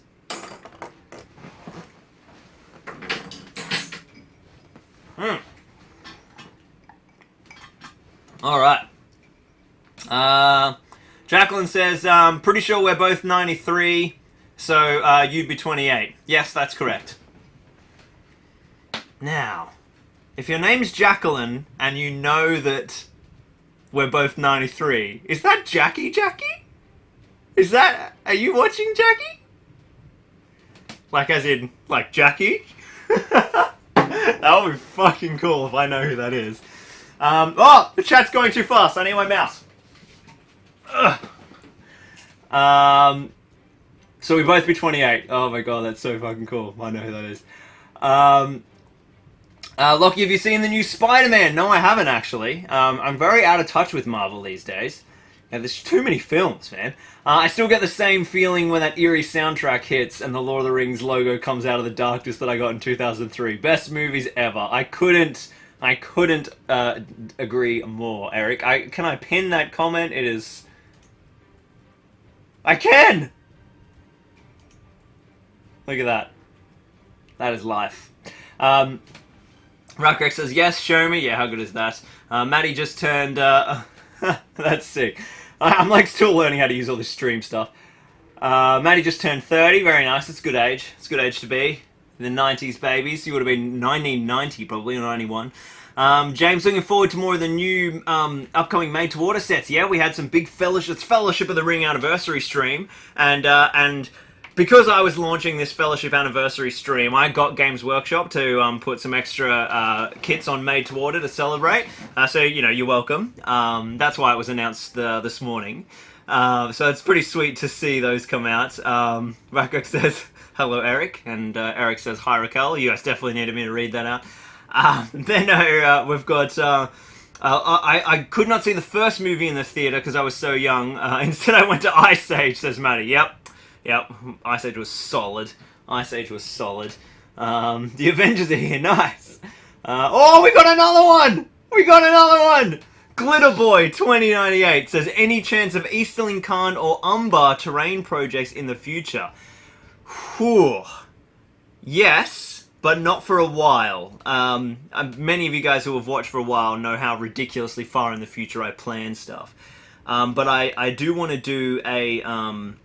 I want to build a board that is sort of versatile, that can be used as lots of Gondorian ports. So it can be like Umbar, it can be Pelagia, and you can sort of like change it. It could even be Dol Amroth just by changing a few things. So I'm waiting till I get to New Zealand. That's sort of a couple of years away, I think. But I think it'd be really fun to have like Umbar, which is like a mix of Númenórean and sort of later Eastern Harad style architecture. But absolutely, I'm guessing you're an Easterling Khan or Umbar player.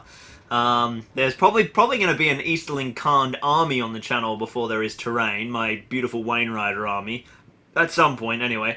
Thank you so much, Glitterboy. That's absolutely crazy. Let's have like 5 super chats in one stream now, and 315 people. I'm glad I did this on the main channel. That's awesome, Glitterboy. What armies do you play? Is it those 3?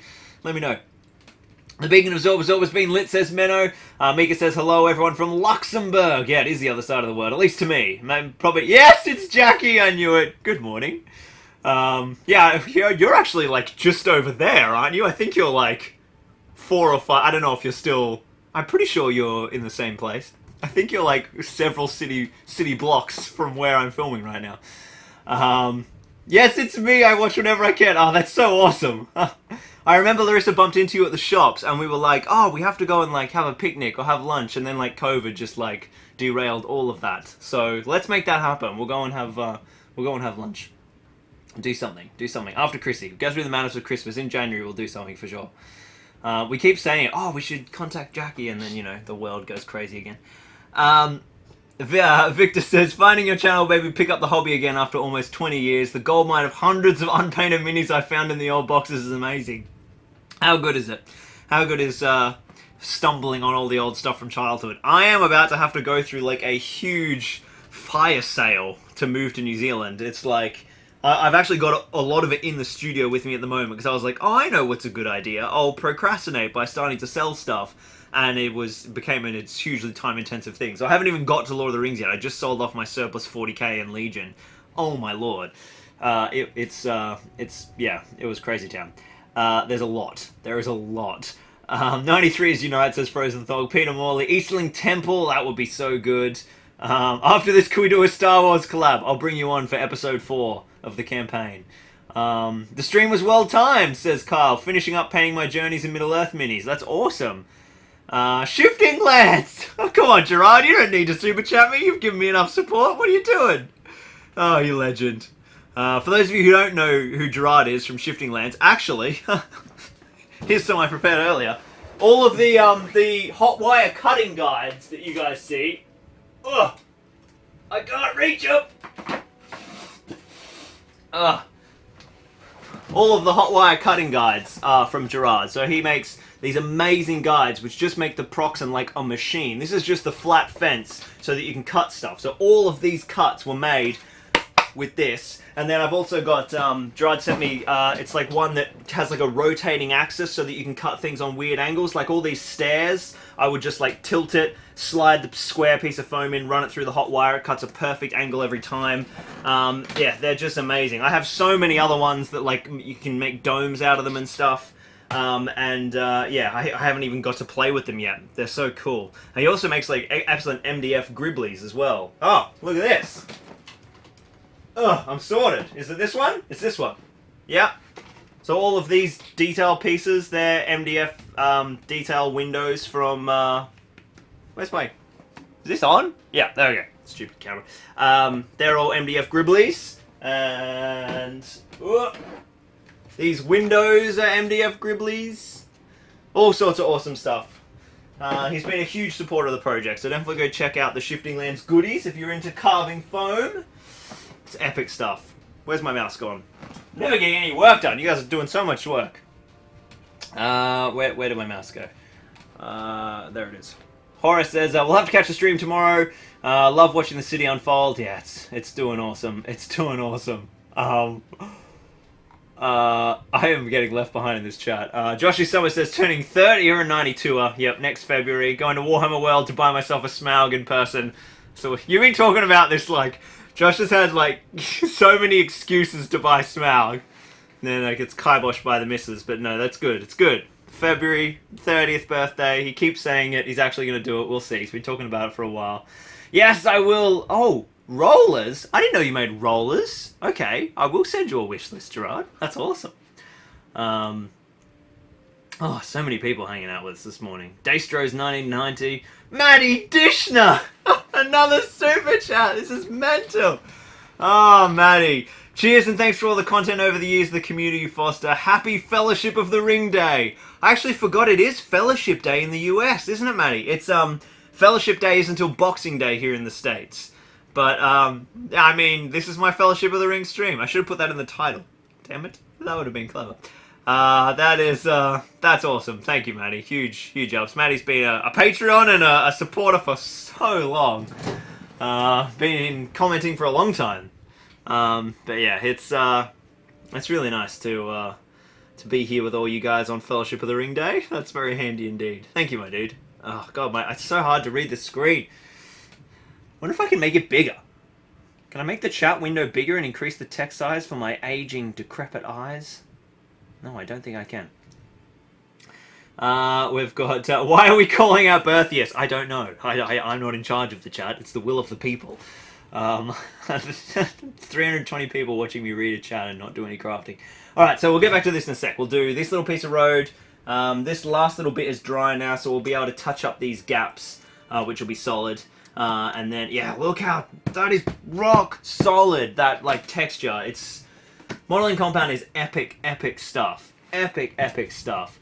Any plans on Dol Amroth? Yeah, man, 100%. Got to make a Dol Amroth board. I was talking about that before. Some generic Gondorian stuff that can go as Umbar or Dol Amroth. I love me some Dol Amroth. Yes, Jackie, I knew it. That's so funny. Okay, we'll have a picnic. We'll organise it. Maddie's playing Shadow of War again. I don't know why we were saying it when we were born, but I'm here for it, says Raquel. Oh, man. Oh, my goodness, Michael! Stop super chatting, you guys. I gotta get back to work. Far out. That's a nice feature. Here's a tip from me, says Mikhail. Shavinsky, you're the best. Thanks, dude. In PLN, that must be 10 Polish currencies, whatever they are. I thought you guys used the euro. No, I think Poland don't. That's right, you're like one of the few EU nations that still have their own currency, like Switzerland it is, right? They still have they have the Swiss franc. Thank you very much, dude, that's crazy. Another one, actually, Miguel has been here. MPL. I remember seeing that little, like, your little logo, the blue MPL, like, when I was on, like, I don't know, 1,000 subscribers, maybe? Like, a long time ago. Maybe not that early, maybe, like, 1,500, because I think I launched, the Zorpazorp launched with already, like, 800 subscribers, but I think you might have been on that first Osgiliath video. It was bloody early. bloody early. Yeah, there are more made to order stuff for the Fellowship, but it wasn't breaking. No, it was just ambush and arm on hand. Yeah, I thought that was weird too, actually. Yeah, it's hopefully breaking comes back. Raquel says, I gotta go make some Christmas candy, but glad I got to catch some of the streams. Send the Hobbit children my love. Will do. Thanks, Auntie Rack. I'll send you some pics when I build your foundation as well. Evan says, have a good night, everyone. Night. You can put Fellowship stream in the video. I totally should. Let's see if I can find the... Oh, here, that's alright. We're building Minas Tirith terrain, it's fine. You know, Minas Tirith was in the Fellowship for like a little bit when Gandalf went to look for the stuff. Victor says, I was wondering, have you any tips on how to fix up old models painted ages ago? I mean, you can strip them and start again by putting them in Stripper. There's nothing wrong with that at all. Otherwise, it's just, I guess, layering, thin layers, putting thin layers down over. But if it's really bad, strip it and start again. Otherwise, just, you know, if it's not that bad, you can just prime over it and start again, or just build up layers, nice thin layers over the top of the old paint.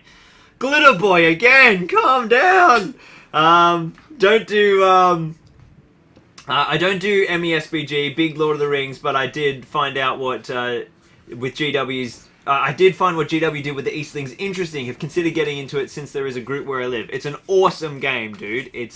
And the new version of the game is basically the same as the old one with updated profiles. Very few core rules have changed, just a couple of tweaks. So if you ever played any of like the older editions of Lord of the Rings before it became Hobbit and now Middle-earth, you'll get the game straight away. It will all come straight back to you. It's an amazing game. Probably, it's the best rule set Games Workshop make by a country mile. Although they have some other stronger ones now. We'll see what the new Heresy's like, new 2nd edition Heresy. The new Kill Team apart from, you know, certain balance issues of the Rangers to sell models, but the actual core rule set of Kill Team looks quite strong for a small single unit skirmish game. But Lord of the Rings is just, it's been consistently amazing forever, whereas, you know, 40k and Sigmar and Fantasy have all had different problems. But it's a fundamentally brilliant system. And there's not much else really like it for the things that make it so good, which is quite cool. But yeah, they did that. They've got, and there's more Easterling stuff coming too. Presumably, we've got this War in the North book, which is Easterling themed, coming out sometime next year, we think. We've even had stuff teased. Oh, and we had the Easterling Black Dragons. I'm sure we'll get new Easterling heroes. Like we've got to. We've got heroes for the other factions. That's a fair guess, I think. There's lots of stuff for Easterlings on the horizon, would be my guess. And I think that big shape that got teased, that's got to be the Easterling Dragon Emperor. That's what everyone's saying on the forums, and I agree. It's pretty spicy for Eastlings in the future. So Eastlings are in a good place, Glitter Boy. Glitter Boy. Thank you so much for your super chat, mate. That's incredibly generous. No! Frozen Throg says no work allowed. Thanks, mate. That's mental. That's absolutely mental. That's SEC. So what's SEC? Is that Singaporean currency? I think it is. SEK. I think that's Singaporean dollars. Dude, that's crazy. Thank you. That's a massive super chat. That is absolutely gnarly. I've never used super chatting before. This is a very surreal experience. Yeah, it's Swedish Kronor. Is that what SEK is? Is that what you're saying, Night Danger? Thank you so much, Frozen Thog. That is massive. But I refuse to bow to your whims, and I am gonna mix up some modeling compound and do a thing. Oh yeah, okay. People are confirming that SEK is Swedish Kronor. Will there be another Zorpazorp Christmas Spectacular? I know there was, but we've had some. We had like a death in the family, and Christmas kind of has changed a lot. So the whole next week, or this week, it's Monday already, has pretty much been very off plan, so there won't be a Christmas stream, so this is it. But we will do like a New Year's stream when we come back, which will be, I think, just in 2 weeks time, right? Because it's the 20th, so it'll be like the 4th of January or something, or the 3rd of January. So we'll do something there, which will be really fun, but there won't be like an actual stream on the 23rd or anything. So this is our big stream. So that's why I'm just like happy hanging out here for quite some time today rather than the normal 2-hour stream. I got a lot of crafting to do and this has got to get done anyway. I might as well do it with you guys because there's no distractions at all. It's not like I'm constantly being super chatted so I can't get any work done. It's fine. Oh, this is a very surreal experience. Where did we go? Thank you, Frozen Thog. That's just crazy. Okay, where were we up to? Dead Old for stripping. Alright, Gary George. I'm going to school you right here. This Dead Old thing that you UK guys do is insane. It's an okay stripper, but it stinks and it's sticky. Just use metho or isopropyl alcohol. Dead Old is evil. I tried to strip with it the other day. Not the other day, it was like 6 months ago now. Because everyone was going on about how good it is. And it is capable at removing the paint, I will say that. But it is sticky, and sometimes you cannot get the smell out of those minis. So, I'm an anti-Dettol stripper, Gary. Sorry, mate. But I am methylated spirits or isopropyl alcohol usually does the job for me.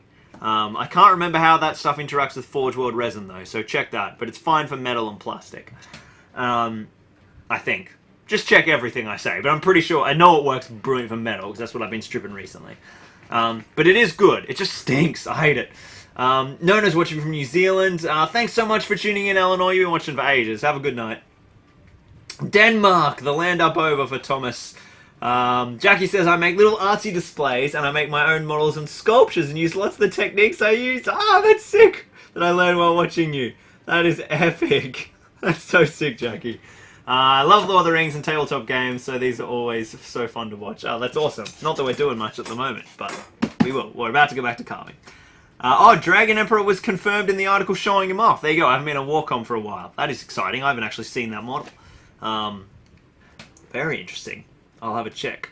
Rami, a fellow Urukai player here for the White Hand. Definitely not getting rid of my beautiful Urukai scouts. They'll come to New Zealand with me. Got to do a sexy arm-on-hand board for that. We've got, oh my god, another 2 Super Chats! Jackie Cade says, didn't even know Super Chat was a thing. It's okay, neither did I. I've had these prompts from YouTube to turn it on. And I'm like, go away, I'm busy for like so long. Zachary again says, advice for removing basing on minis. Not happy with my old work on most of my minis. Also, general advice for snowy rocks would be nice. So, snowy rocks, go check out my, actually... I can't get it out because it's in the bottom of the cabinet covered in Alpha Legion. But I made a display board for my dragon that I did for Danny's 3D Kickstarter, 3D printing Kickstarter. So the Lost Adventures Volume 2 it was. There's a video. It's called like making a Moria dragon or something. And it's from it's November last year, and I did I used the Scrublands base ready. And then sprinkled snow powder all over it and sealed it all down so it was locked tight. That's how I do my snowy, rocky kind of landscapes, is use some snow powder layers over a base ready mix. Advice for removing basing on minis, it depends what glue you've used. A lot of the time, if you've got like PVA or super glue, you should be able to put it in the freezer, which makes it really brittle, and then scrape it off with a chisel. And then you might have to take the mini off it, clean the base and put the mini back on. Sometimes it might be easier just buy new bases and pull the mini off and put it back on, depending on how crazy it is. That might be the way to go.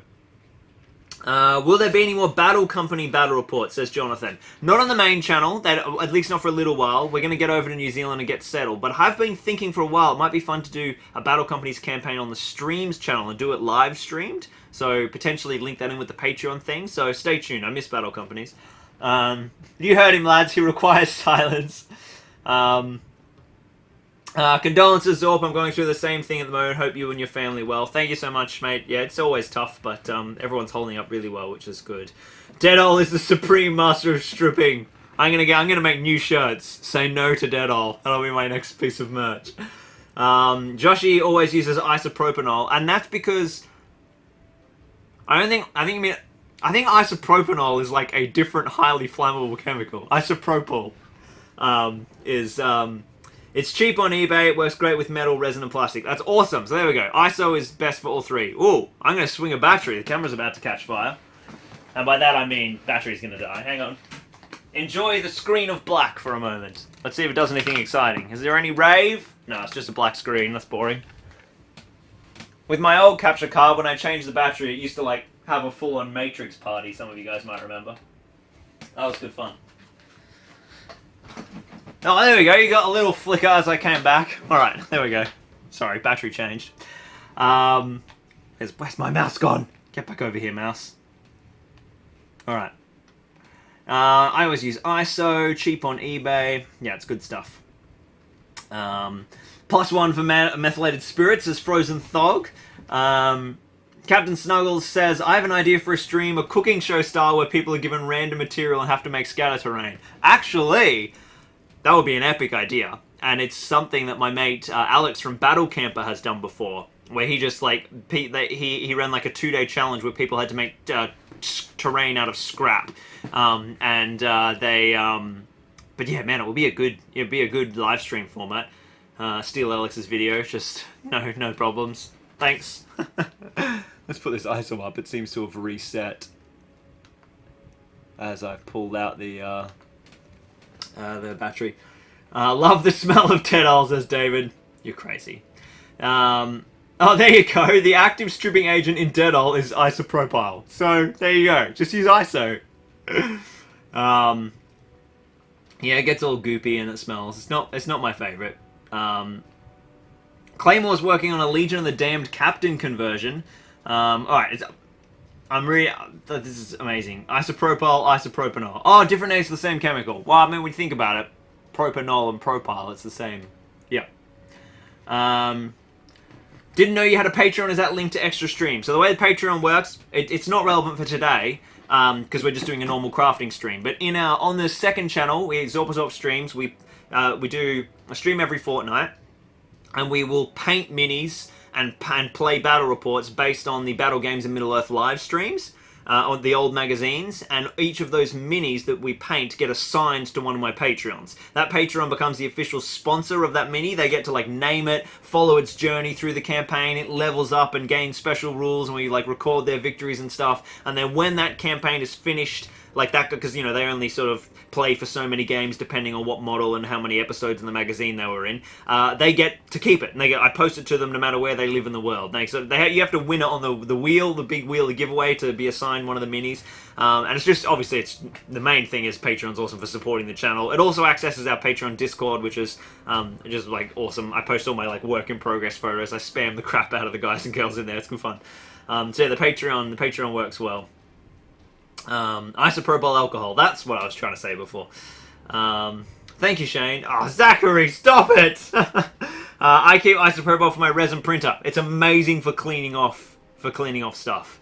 For resin, yeah, that's what I use too. ISO for my resin stuff. It's very, very, very, very life-saving at getting all that sticky crap off the, well, not on your hands, that's really bad, but off the gloves and off the pieces. It's really, really handy.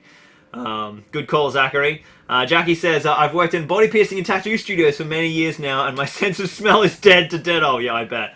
I just use isopropyl because it's cheaper after the COVID shortage. Yeah, of course it did, like, they both kind of disappeared for a while. Getting ISO was hard, but ISO's come back quicker because like less people knew about it.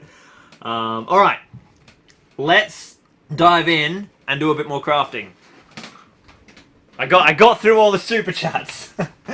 Okay, so what we're going to do now is we'll mix up a tiny bit. This has all gone dry, so to prevent the stuff in the tub from catalyzing, I will try and get some of it out. Oh my god, there's so much in here.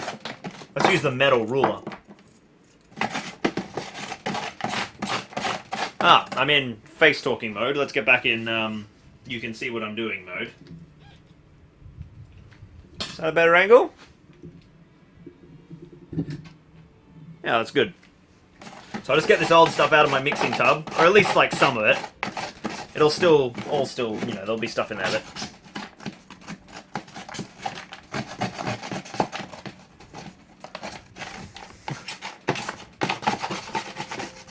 Okay.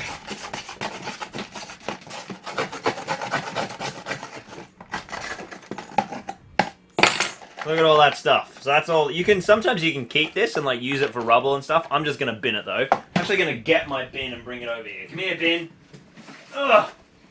It's all the way over the other side of the studio, covered in, or like buried behind all my camera cabling. Okay, bin acquired. We're just gonna do a small amount. Still 270 people watching. Oh, I need water. Back in a sec. I'll just jump to the sink.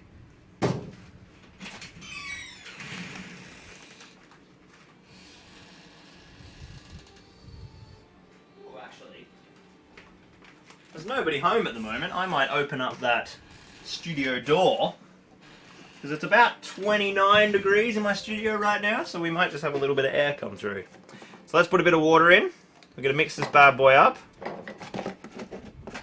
That's probably a bit too much water. Yes, it is. I'll sprinkle in a little bit more MC, a little bit of mulling compound. You know what? Let's go big. I'm going to do 2 regions at once. I've robbed you guys of some crafting activity. Let's go big. 28 degrees it is at the moment, yeah. In this, just in the workshop, it'll be hotter outside. Although outside it'll have the breeze. Someone convert that to Fahrenheit for me in the chat. What is it? You're like, multiply by 2 and add 30?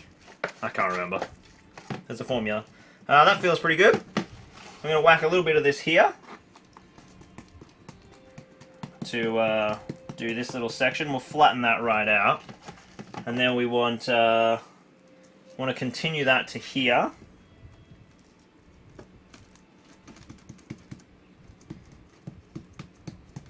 Now this needs to be quite... I'll just cut it, I think, yeah. There's my little flattener. Yeah, I'm just going to get the rest of it. So what I'll do now is I'll move my gatehouse back. And I'll move this back. And we'll do this section too.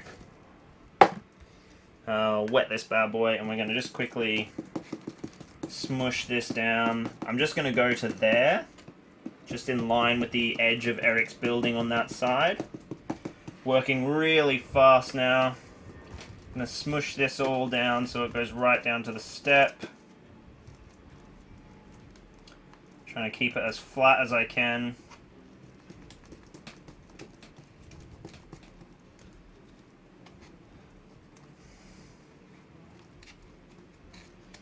That's looking pretty good. That's good enough to roll it. Oh, of course they come home just as I open the door. You can hear bubbers. Alright, let's flatten this bit out up here.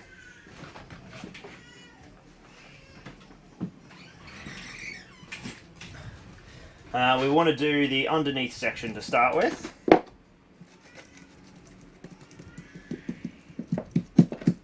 So I'm blending this... Need a bit more water here. I'm blending this with the section I've already put down. So that's kind of an interesting little tricky element, is to get that blend sort of happening.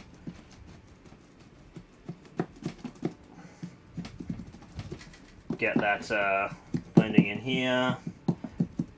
This is a little bit sort of flubly, which is a very technical term, as I'm sure you can imagine. I want this to be all continuous in and around here, so we'll kind of push that in. And this is going to go, I'll trim this back, but we want it right up to where the building's going to go. I probably haven't put enough here, which isn't particularly helpful. I got trigger happy. Alright, let's quickly finish this off. This is going to be with, I think we'll just keep using the big one. Just wash off my texture roller.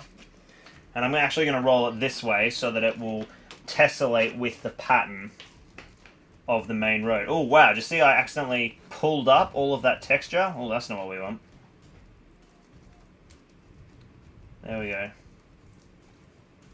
Yeah, it's getting stuck to my tool. That's not what we want at all. Now I'll do this side. It's hard to like apply pressure but not you know, damage the structure underneath with some of these sort of haphazardly built foam things. Alright, that's looking good. I can sort of touch that all up a little bit. But yeah, that's good. Now we want this stuff over here, which has already gone really hard. So we want to... do I want to use a different brick pattern here? No, I don't think so. There we go. So I'm really rolling the texture into that. Pushing that out. It's not quite, you know, a complete surface, so I'll be joining stuff to this in a sec, but that's okay. The main thing is to get this kind of undersurface and the join working, because this is the underside of a structure that sort of juts out, a little balcony or a an arch kind of awning. That's the word I'm looking for. So I want to make sure it's pretty level, so that'll work quite well. That looks all pretty good. So let's jump in and mix up a little bit more. Have I got any? Just gonna jam a little bit of this in there. Got some surplus stuff. I might actually do that with foam, not with modeling compound. So let's mix up a bit more, and we'll keep going on there. You can see how hard it's drying now as the day's warming up. It's getting pretty gnarly. Gonna mix up a fair bit again. This is definitely the biggest batch we've done, so it's all about speed now. That's in. Apologies if I disengaged for the chat from a second. Just need to get this massive batch not wasted, as you can imagine. So we want to go bang, bang, bang, bang, get that all stirred up nicely. Can you guys see? Yeah, you can see. Looks like I've got the consistency pretty good. I'll just go a tiny bit more water. That's all I've got, so I'll have to do. How's that for consistency? Yeah, that's solid. It's going to dry quick though. So, down goes that.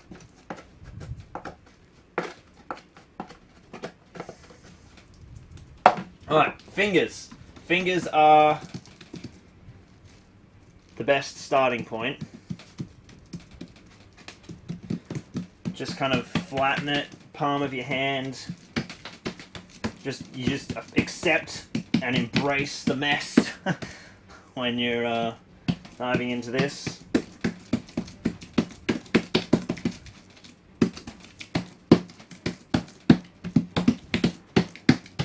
Alright, that's looking pretty good. Then we grab our little tool, which is just a carpenter's pencil. Try and clean it off, and usually I try and make it wet too, but I don't have any water. And I'm just flattening to make it as homogeneous as I can. Especially up here, it's really lumpy. You know, I'm pushing out towards an edge where a building goes, so I know I'm going to lose a bit of that compound, but that's okay. Alright, that's looking pretty good. Now we're going to grab our texture roller again, and continuing our pattern.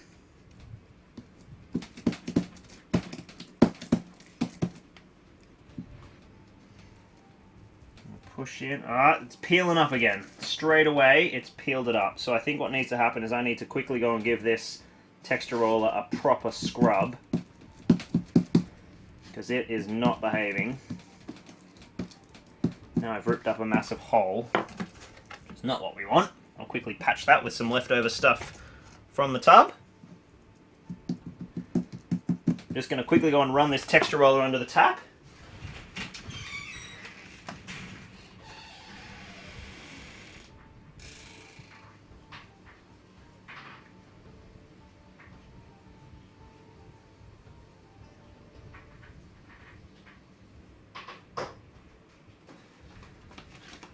Benefit of that is, of course, it's now very wet.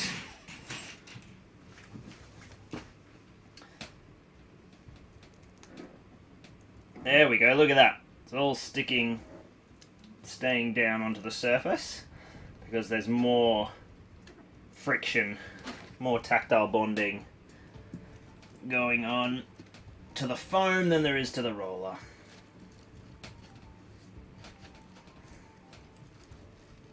Go. Oh, I did lose a little bit there. Oh, look, I managed to lay it back down by re-rolling. So that's always good. Going to get this big piece just out of the way for the time being. Just pop him down here on the floor and try not to kick him, because we've got this area too that needs to be done.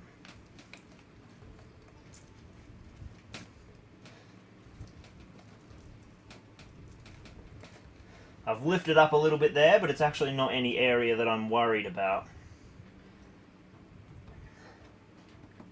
I'm just going to work this area over again. I'm just focusing on these key regions where I've got layers joining and really making sure that there's some nice interface between the blocks.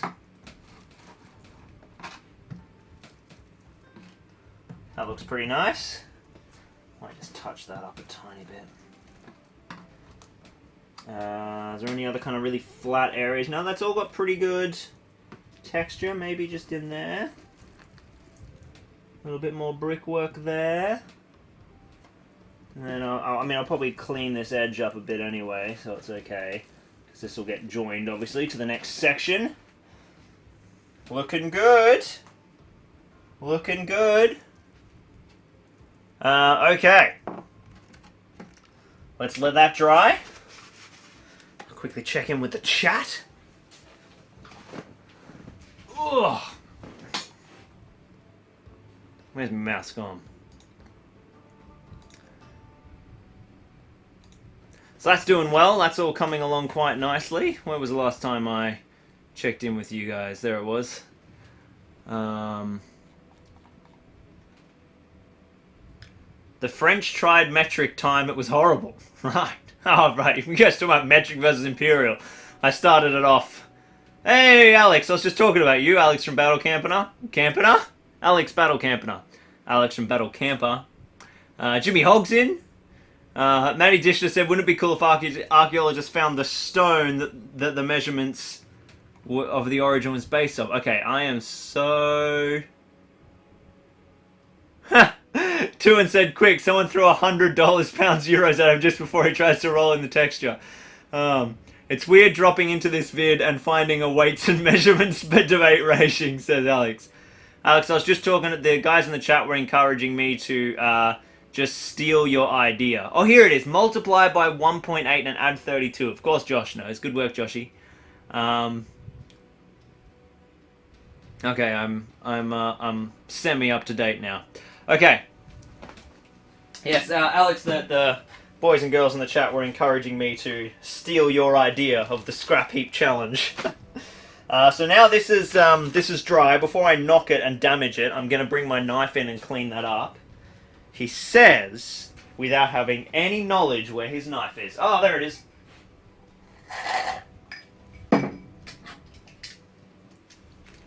Still 250 people watching.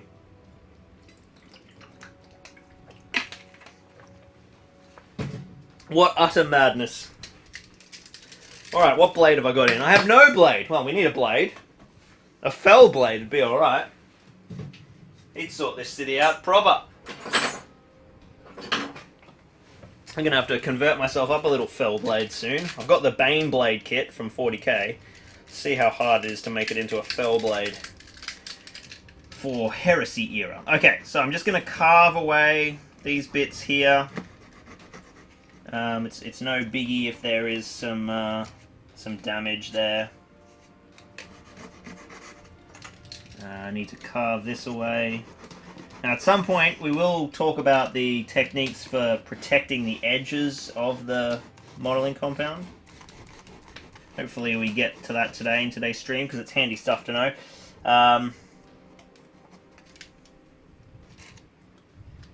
Alright, that's looking good, that's looking good. That was all trimmed before.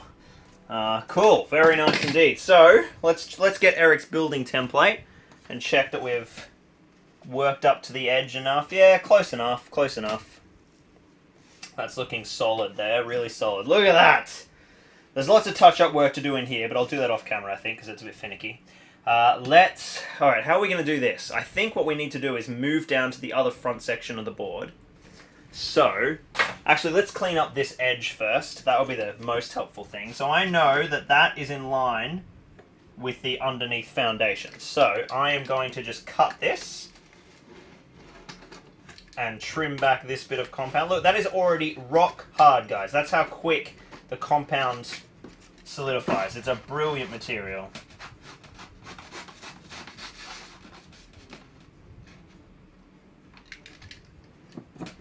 Cool, so I need to go a little bit more like that.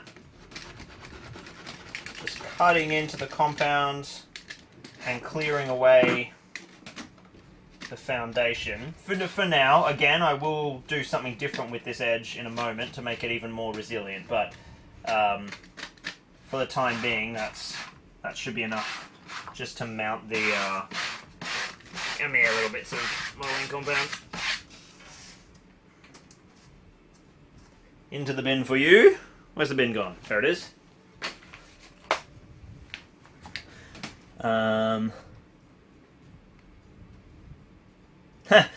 Tuan says, why don't you do a stream where you do not stop streaming until the entire Minas Tirith board is finished? I think I would die first. But it would be a way to maximize productivity. So now we can see that that nicely goes in there. Did I get that right? Yes, that is perfectly flush. So that's all thingoed up. Oh, that looks awesome. Is that for grandparents? Mm-hmm. That's fantastic. Very nice indeed. Larissa's been off collecting Christmas presents for the family that are visiting us now. Alright, so then we've got this bad boy. So let's get him sitting in snug and find out where his mounting point is. So I think that's where we wanted that. So now I need to trim away. Do I need to trim or do I just leave it there? I might just leave it there for now. What's up, Hazel? I do want to come and play with you, honey, but I'm streaming at the moment. I'm making the city. So this one will go there. That looks really solid. I think I won't trim under there for now. I think we'll just move on with it. And we'll just get into rolling it. We actually don't need to move anything. I've got enough space to reach over and get to there. I'll just move our camera angle a little bit. So that, you guys can see your own chat. There we go. I'll zoom in so we've got a close-up version for this next section. So we'll keep on using the same thing. I tell you what I might do is I will make I'll make this section have a different brick pattern. I think that'll create some interest. So you guys can choose the brick pattern now. So, let me get in close here. Is that going to work? Am I going to be able to get that in focus? Yeah, okay, so let me get all my bricks. So,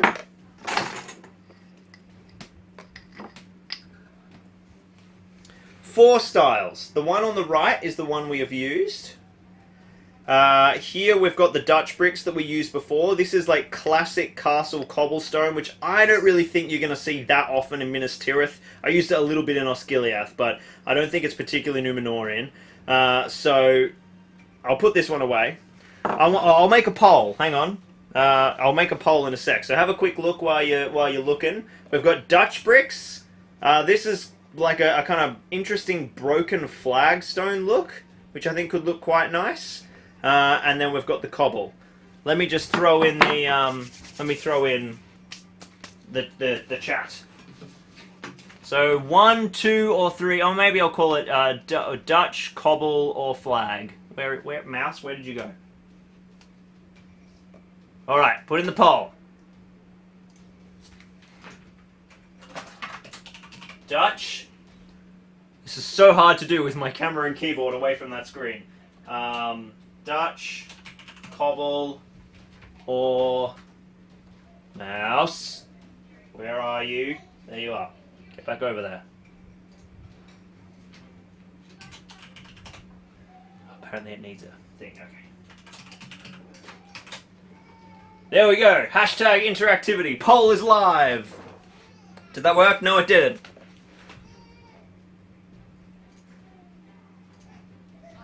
There we go. I clicked add option instead of live. Okay. Let me know. I'll hold these guys up again so that you guys can. That was very Queensland. I'll hold these guys so you guys. Northern is infecting me. Alright, we've got cobble over here, Dutch in the middle, or flag. It's kind of hard for you guys to see the flag because it's got no... It's sort of that darker plastic and it has no thing. Oh, there we go. It's my shadow, actually. There we go. I'll do a little profile view. Oh, that might be easier to see, actually. That's the three. Flagstone on the bottom, Dutch in the middle, and cobble up the top. Let's see what you guys are doing. Dutch is doing well with 33%.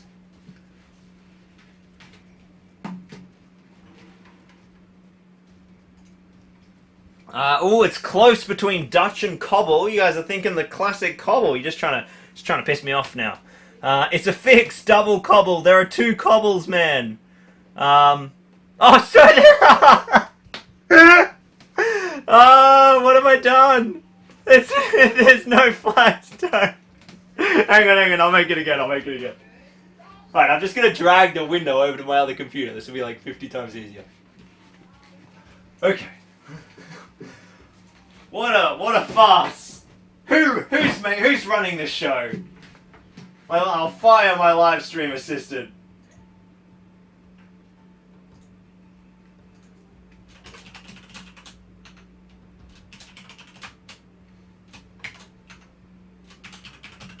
Flagstone. Oh my goodness, what is happening here? I've got plaster all over my fingers. And what do we say? Dutch.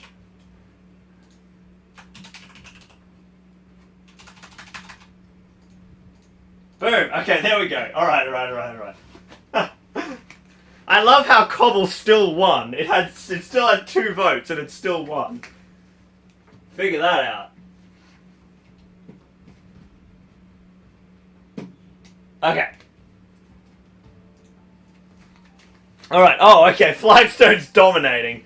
Well, that's a pretty obvious lead. How many votes we got? 43 votes. Everyone's pretty keen on the Flagstone, I think. A little bit for cobble, a little bit for Dutch. What's Dutch look like? I'll show him again. So Dutch is like classic square bricks. We've used that once already today. Then cobble's your classic rounded, dungeon cobblestone. And then this is a different type of flagstone that I have.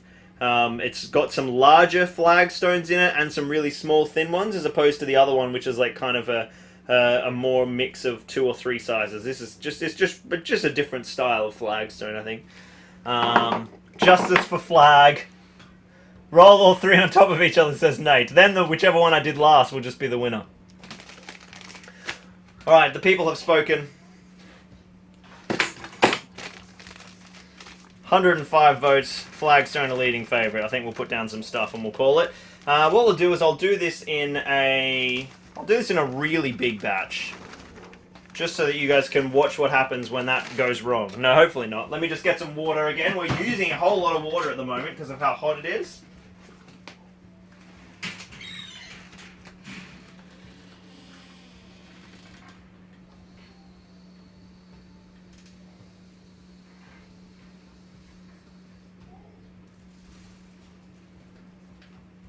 Alright, water coming in hot. Or room temperature, I guess. In goes our water. Let's give that a nice mix. You guys can't really see because I'm doing it off camera, so that's not very helpful.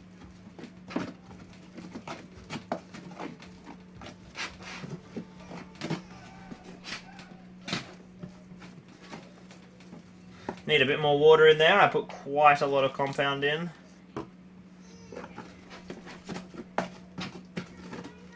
Yeah, Josh, so it's built in 2 halves, and I have to constantly take each half in and out of my room, because I've got such a small workshop at the moment.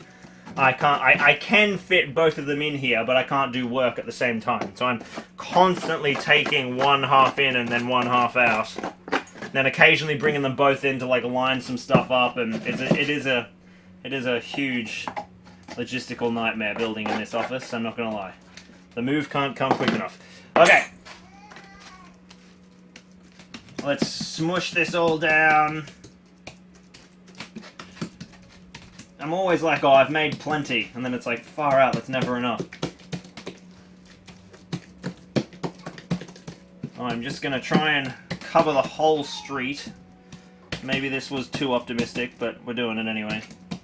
What is that? There's a huge, hard clump of stuff. I just pulled it out. No, looks like it's blended in nicely. Where is this? There we go.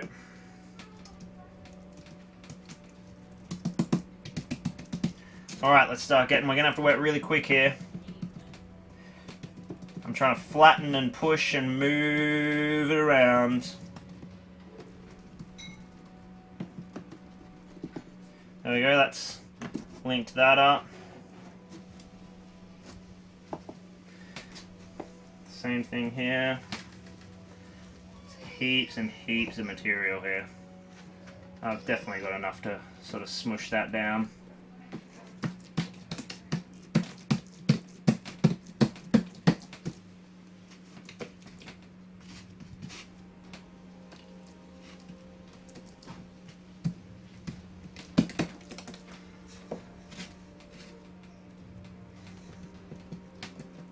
Alright, down we go.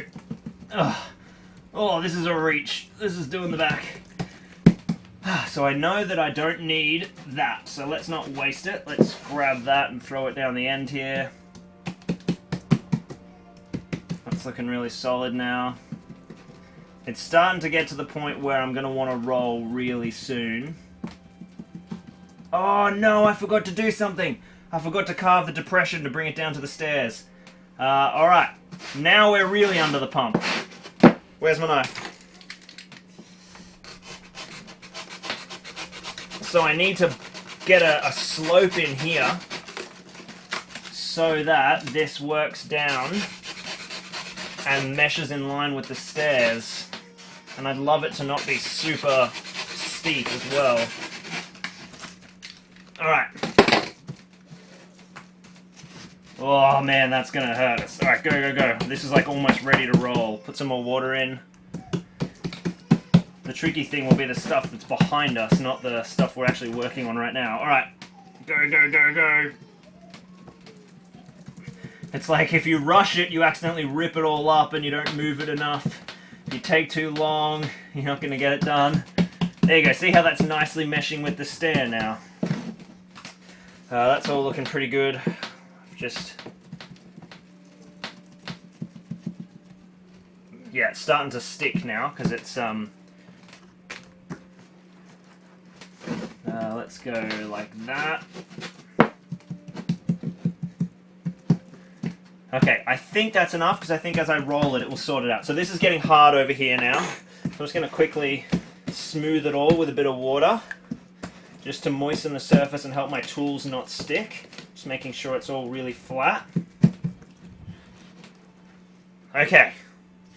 Now, I can't even remember what we decided. So this is flagstone, this section. So I'm dipping this into the ruler, which you guys can see off camera. And I actually really need to know where that line is. It's there. So from here down is going to be our cobble, our flagstone rather. We can push into that. Oh, it's tearing up. Oh, this looks amazing. Good call, guys. Smush, smush, smush, smush. Yeah, it's kind of cracking up as I try and push it down in over here, but it's okay. Okay. Alright, I think that has worked. Yep, that looks pretty good. Let's get that paper towel and blot off all the excess moisture before it obscures detail. That looks pretty bloody awesome. Let's get into the next one before I lose my concentration here. Is this the one I want? Yeah. And this is very much this kind of thing. There we go.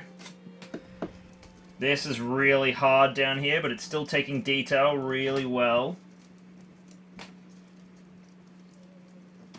And we'll do another one in here. So when you're doing them successively like this, you do have to be careful that you don't accidentally score a big line with the end of the roller. But no, that's worked really, really well. Right, let's work on this join a little bit.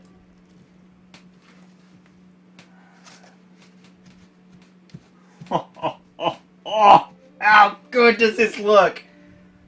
Yeah, this is killer. Okay, we are missing a little bit up there. I can just fill that in later on. That is perfection. So, now the little mini moment of truth. Oh, actually, I've got some left. Oh, damn, I should have got that out. I'll just wedge this in here now. Yeah, I reckon I can still make this work. Let's dig out this half-wet stuff and jam it into this bit to kind of level that off.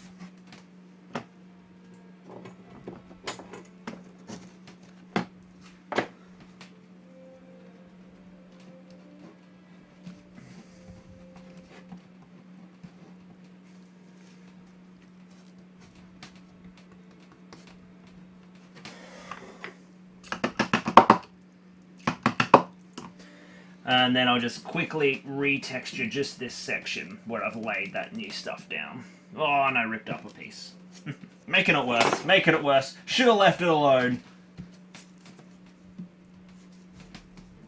You'll notice that like more you roll with a roller, the less detail it will impart, because it starts to get all clogged up.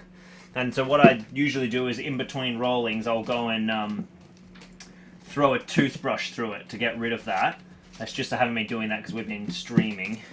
But they're not too bad, but they all do need a bit of a clean. So let's throw down our templates now. We can sort of see, look at my hands. We can see how that is coming along.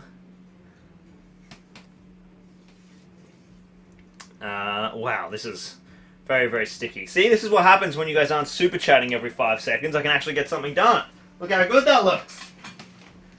Alright, we need our thingies. Is that a thingy that I want? No, that's not the right thingy. Oh, there's a thingy. Alright, in comes Eric's building. And we'll chalk up his... Oh, I should come out wide again so you guys can see. Where's this bad boy? We'll pop in our little underneath piece. Just so you guys can get an idea of that. That will sit in here. Let's see how accurate that was in the end. Yeah, that was pretty good. I think it's slightly less, a bit squarer. Perfect, perfect. And then there should be some more foam core templates. I remember when I tossed them viciously across the room, I was like, I hope I don't need to find that again. I'll just use a different one for now. But essentially there's a little building that sits in here and makes a nice little piece. So look at that. You can see once you kind of cover up those bits, it's almost perfect. We need to fill that little hole.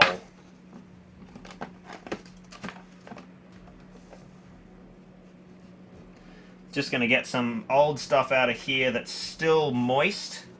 So I know it's from the last run and not from too long ago.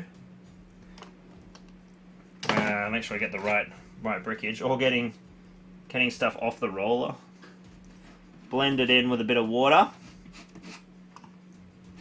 So it's nice and activated, and then just throwing a bit of texture into it.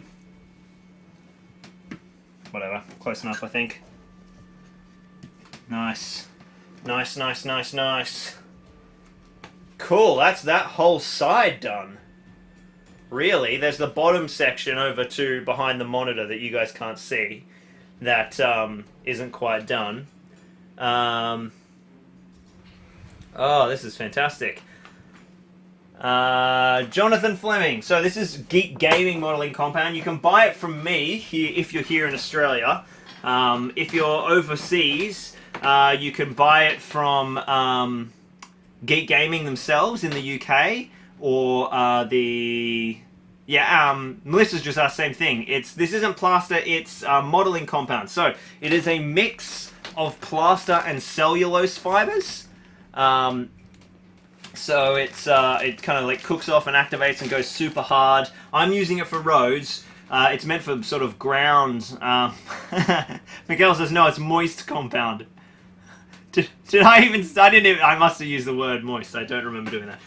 But as everyone's losing their mind. So you can buy from me. If you're in Australia or New Zealand, you buy from me. If you're in the UK, you buy it from geekgaming.co.uk. If you're in the EU, you can buy it from Broadsword, wargaming.com or .co.eu. I can't remember Ollie's website. Otherwise, there's Geek Gaming EU, which Just go to the Geek Gaming website. It will basically tell you where the distributors are. That's the easiest way to do it. But yeah, it's good stuff. Really, really, really good stuff. Hey, Swords and Brushes, Chris, you're on. So late to the party, but this is the only chance I could get on. Hey, Lockie. Hey, Chris. Yeah, it is coming along, hey. We got some little streets for your little Gondorians to run on that you're sending us. They're going to be defending the White City. We've got our little ramp down here as well. I'm so tempted to show you guys some more leaks, but I don't want to get in trouble from the other guys. I really want to show you what it looks like with the buildings on. Okay, so let's work on what we need to work on over here. So the final kind of consideration, first of all, I think I should have glued this piece to this to protect that. That would have been very clever. Yes, that is what I should have done, and I may still do. But yes, we're going to have a little chat now about protecting the compound. So compound, as I was just talking about, it is a landforming material. So it's not meant to be like a hard-edged, rigorous thing designed to be bumped a lot. It's meant to be like under layers and layers of like modeling stuff. So what we want to do is put a hard edge on any of the board edges. It's not going to look as awesome, but it's going to make it a lot more resilient. So what I'm going to do now is I'm going to go through and kind of like attach like just a piece of flagstones that's made out of foam.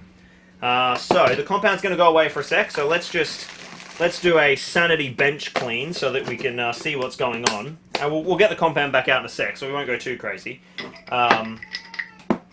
Here we go, give all these guys a wash. It's not really doing a great deal without the toothbrush, to be honest. Toothbrush washing these guys is pretty essential on the regular to keep that texture maintained. They're definitely better though. They're definitely better after a little dunk.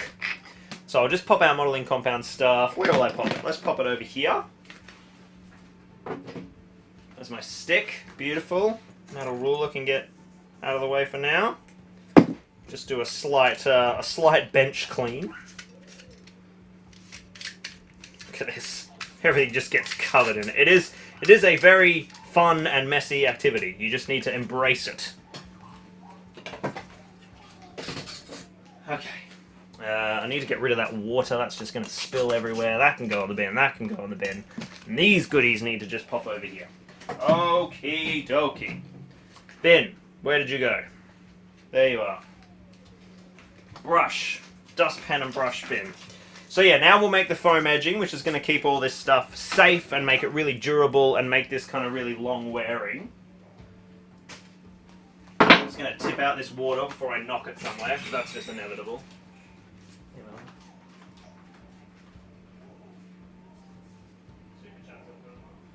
Yeah. Yeah.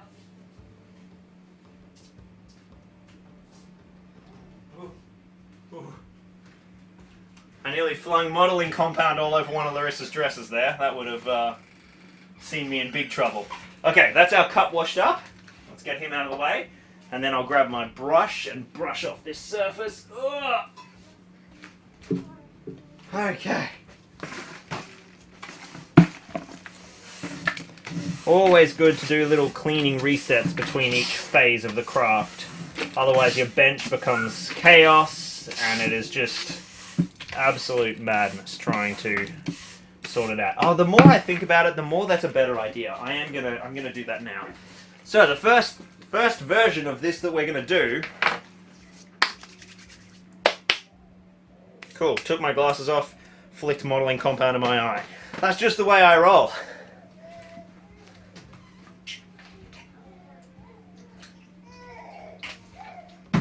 So I have attached this piece here to this piece. This locks in here.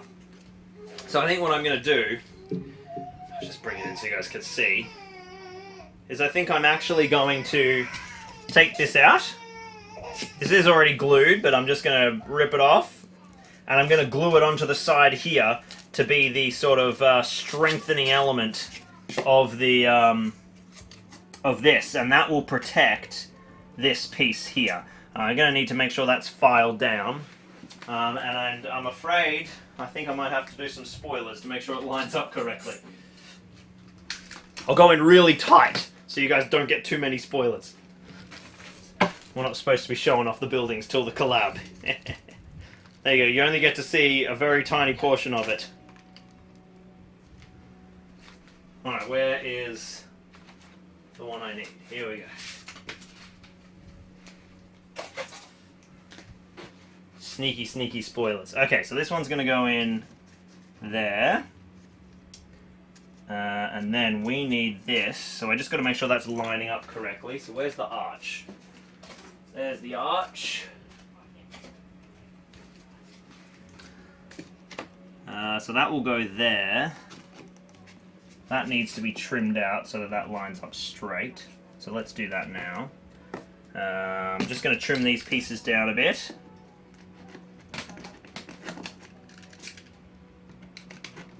There we go, get rid of that. You almost, a little bit more. Get the camera, screenshots! You sneakies. And then that just needs a tiny bit there. And a tiny bit there. And then that should mesh quite nicely. Beautiful. Then I just need to make sure that that is going to do the business. Okay, so it actually needs to be... needs to kind of bulk out a little bit, actually. Which is interesting. Alright, so I've got the spot for that. There you go, that's all the spoilers you get. I've got this little skewer that's already here from when I first stuck it in. So I'm just going to push this all the way through to the other side to pin it in the right spot.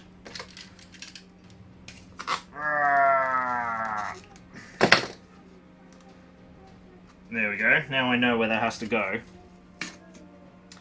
And I'll need to put a skewery slot in here as well. Might go into that piece of extruded polystyrene actually for the extra strength. And now we'll grab a bunch of glue. And we'll glue that in. And that's going to protect the edge of that modeling compound really nicely.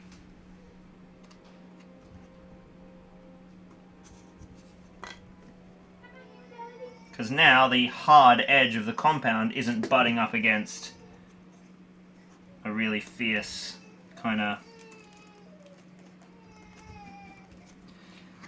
you know, it isn't kind of butting up where it's going to get hit and knocked during gameplay. It's not butting up against, even though this would have been up against an internal board edge. As it's getting transported and moved around, you just know stuff's going to happen, and it's going to get knocked. So, that's our first version of that, and then our piece here will still lock in beautifully. Yep, look at that.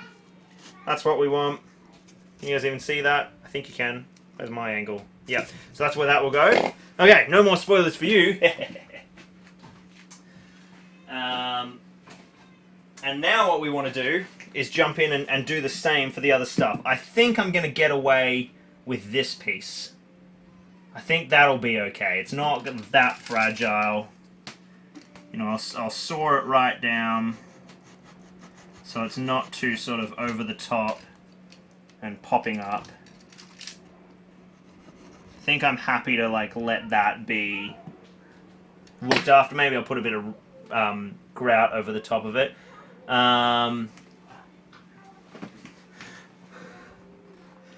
Dan said, imagine how much the whole city will be worth when completed. Not saying it should be sold, though. Yeah, I mean, if I just worked out the labor rate, oh, man. Oh, man. This is going to be gnarly. Okay. So, now what we want to do is grab our metal ruler.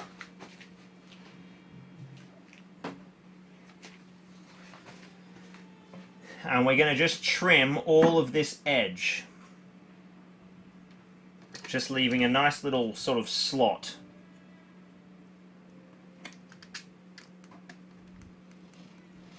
And then I will replace that with flagstones made from foam. And so that will give us a foam edge to the board, so there's no exposed modeling compound. We just want to very gently pull up the edge that we've cut. Is that even on camera? No, it's not on camera, sorry.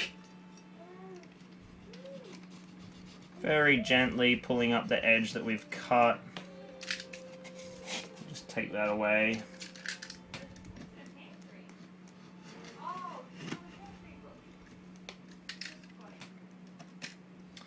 If anyone is planning on ordering any modeling compound or anything from the shop, whack your order in now while it's on stream, because I'm packing orders today. This will probably be the last order run I do before Christmas. I might throw one out on Wednesday if I get the time. But if you're in Australia or New Zealand, you do want to score some modeling compound, or anything else, or anywhere else in the world, and you want to score any of the other stuff we have, jump on and put an order now, because I'll be packing orders straight after this stream, so that way it'll be off in the post before Christmas. The link to Zorpazorp.com is down in the description if you can't be bothered typing that out into your hotbar. So I'm trying to sort of get this in here. I think actually I might end up making it a bit deeper. So what I'll do is I'll cut deeper than just the foam core layer. Sorry, just the compound layer. And I'm going to replace it with like a fairly sizable piece of foam instead of just a tiny little flake.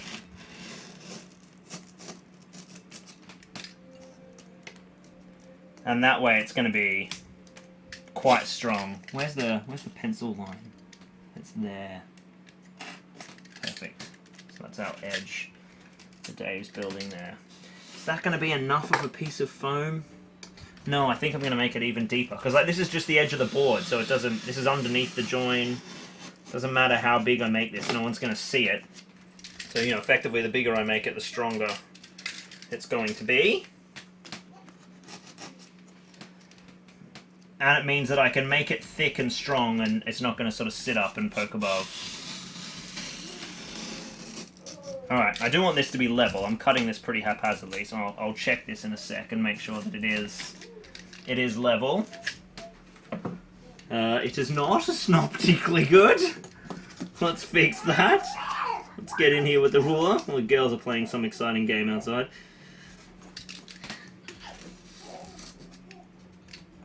I'm using my blunt knife here, of course. My compound knife, so it's not particularly good. Alright, whatever, that'll do. Now what we want to do is grab a piece of, you know, maybe I do. Actually, here's a novel way on how to make this work. Is I just cut this and I lay in a piece of foam stripping here. Yep. Alright, get a load of this. Maximum protection mode engaged. Oh, wow, this compound is really rock hard. I'll put a little piece of foam which just... Far out. This is compound we put down earlier in the day, and it is hard to cut.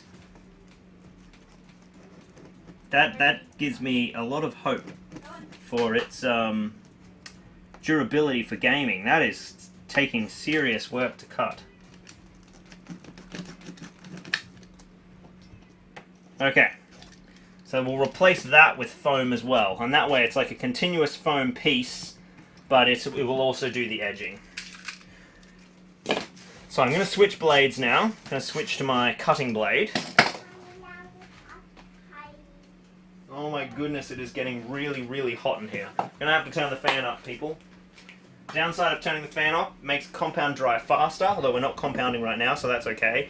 And it also makes the microphone a bit crappier.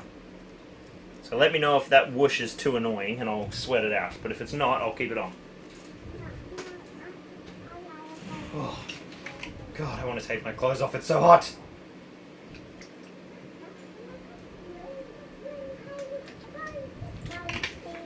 Ugh. In the Australian summer, I am like quite often working in gross heat. Ooh. Someone's sitting at the door.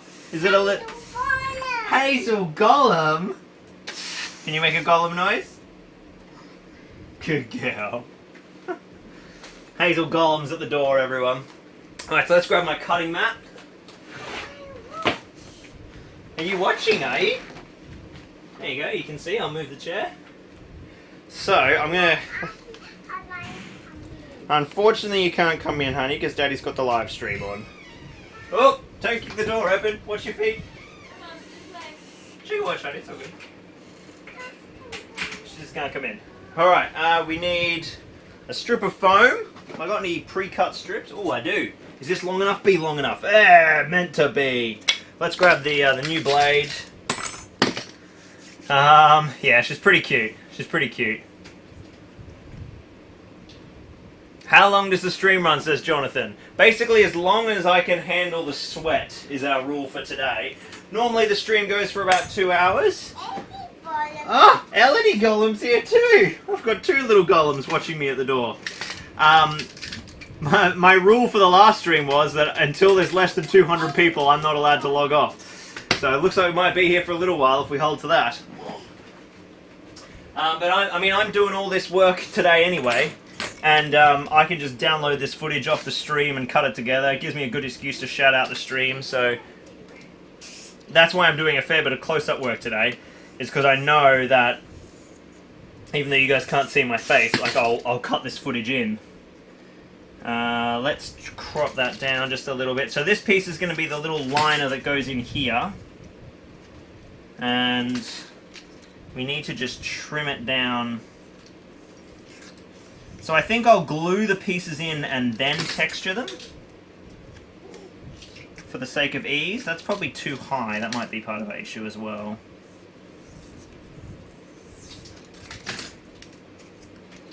There we go, that's getting better. There's just a lot of compoundy stuff in here that is holding it all up. So I don't know how much longer we'll go. We've nearly been going for 3 hours. I definitely want to finish as much of this compounding as I can.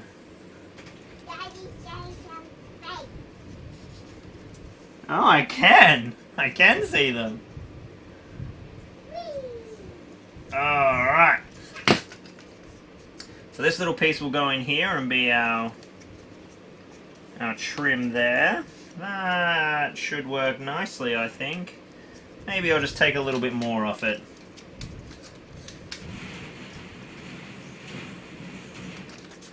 Is that going to work?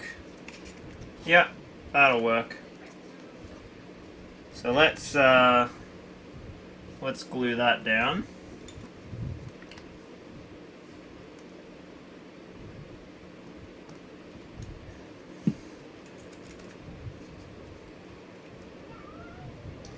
Get that gluing in.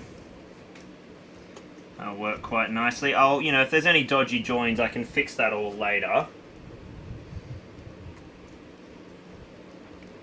Just shimmy over that way just a little.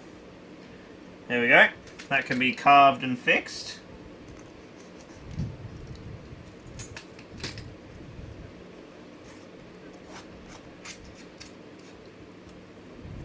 That should be good there. So that's what that's that edge sorted. My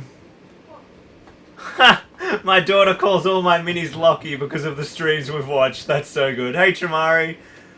Sweat doesn't dissolve foam, does it? Yeah, goodness, I very hope not. Odie just got home from the pub. He's wasted. Hey Odie. I hope you walked. I'm sure you know the you're well aware of the danger of driving in your profession. Alright, we need another sheet of foam. What have we got? Are you gonna work? Yeah, this is a little crappy offcut I've got here, which looks like it's pretty solid. So let's cut a strip off of that. Oh no, sod it, that's too much work, because I have to get the whole wire cutter. Get something with a straight edge, Lockie. Here we go. Look at that. Perfection. Oh, actually, or is that the 9 centimeter high stuff? You know, that's battlement. That's battlement offcut. I don't want to waste that. Too many things. Is that long enough? No.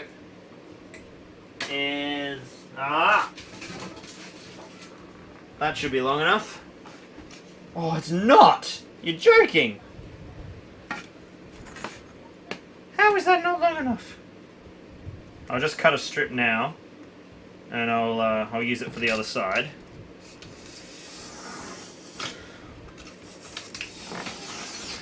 Alright, that can be for the other side. Now is it long enough? Almost.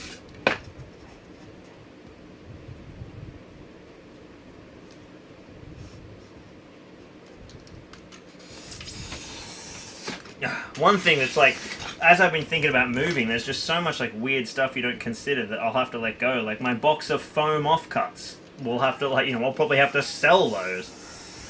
$20, box of foam.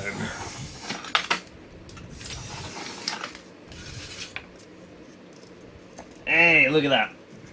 Perfect length. Maybe that one's better? Yeah, that one's better. Okay, so let's cut that down so that we get the height that we want, which looks to be about there.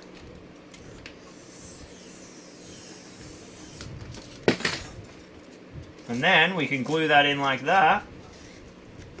And that is going to get us an absolutely baller little edge for our cobblestones.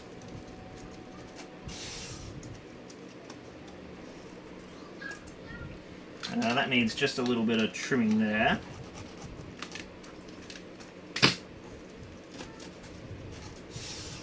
It's just a bit too long, so I'll just trim it a bit.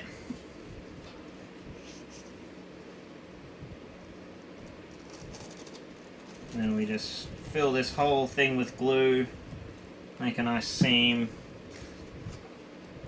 and boom. Yes, I am moving to New Zealand, terrible children. Aiming for roughly next year. I did a whole video on it last week, called Goodbye. Yeah, we're aiming for September next year, which will very soon be September of this year. Crazy fact. So, I'll put that in there, and now you can see like that's gonna give us a really nice hard edge to protect that foam. We'll do the same thing on the other side. I don't know what's over there. Have I got any room? Yeah, I do. Beauty.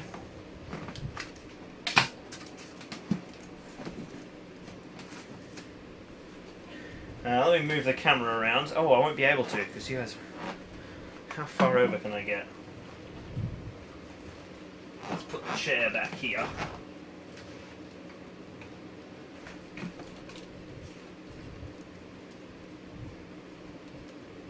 We're just going to do the same thing over here. Yeah, it sure is. I'm so excited. Do you plan on hiding any Easter eggs inside the diorama? Yeah, I've got like a whole video planned that's about like adding all the little details and stuff. And so I'm thinking like that'll be a great place to do some really fun things. Do you guys have ideas for Easter eggs? Like I want to put the rat catcher's shop in for sure. With like all the little rats dangling. Such an iconic piece from the behind the scenes. Does anybody, anyone else have any cool Easter eggs that I should put in the city?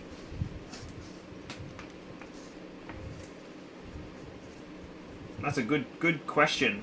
Who asked that? KOBF Sinley 2000. Sounds like one of the names of our future AI overlords. Okay, let's dig. I've cut the thing now. Now I'm just going to cut the other thing. You guys got that? Good, excellent. Glad that made perfect sense. I'm cutting the polystyrene layer now after marking out the sliver of road that I wanted gone.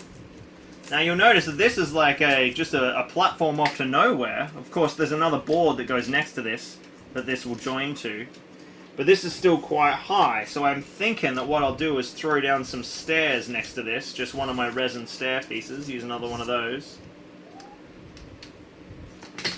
Is that the right height? Sure isn't, but that's okay. We'll make it work.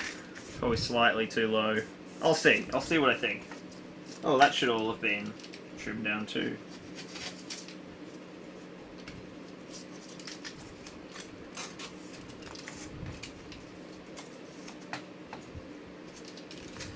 Okay. Is that enough? Yep, that should be good. So that will protect that little piece. Let's chalk this up full. So I'm just going to glue these and let these fully glue, but like in time I'll give them a little foam texture of their own. Just to kind of make them look like brickwork and not just a strip of foam. But I'll wait until they're fully dry, I think, before I bother doing that. But at least you guys can see the concept illustrated there of how the edge protection will work. And I'll probably do a similar thing up here, where I make like a gutter. Again, I'm pointing at stuff you guys can't see. Where I make a gutter along here, and probably along the front of the battlement as well. Not the battlement, the gatehouse, which I think we'll do now. We'll adjust the position of the gatehouse. Let's get that in its final mark. I think that needs to come over more. Yeah, so that needs to be about there. So let's bring this over. We'll go back out wide again. So it's a lot of little fiddly stuff. Now we've got this down. Jeez, it's starting to come together though. This is looking like a city. Tiered roads and stairs and streets. This is the stuff that really kind of brings the environment alive. Jeff Jacques says, computer shut down, can't really do anything with gel on fingers from green stuff. Back on the phone. A wetter workshop would be cool. Oh, that's a clever idea. A place to get wood and oil. That's so good. Faramir's funeral pyre. Put Faramir's therapist in there somewhere. The Houses of Healing. I'm definitely going to make the Houses of Healing. That's going to happen. A tomato garden. Oh, there's already a pretty epic meme going for the tomatoes. You'll see it in the video. The cricket is not on right now. We're slaughtering the English though, which sucks. It's always boring when we're putting them to the sword.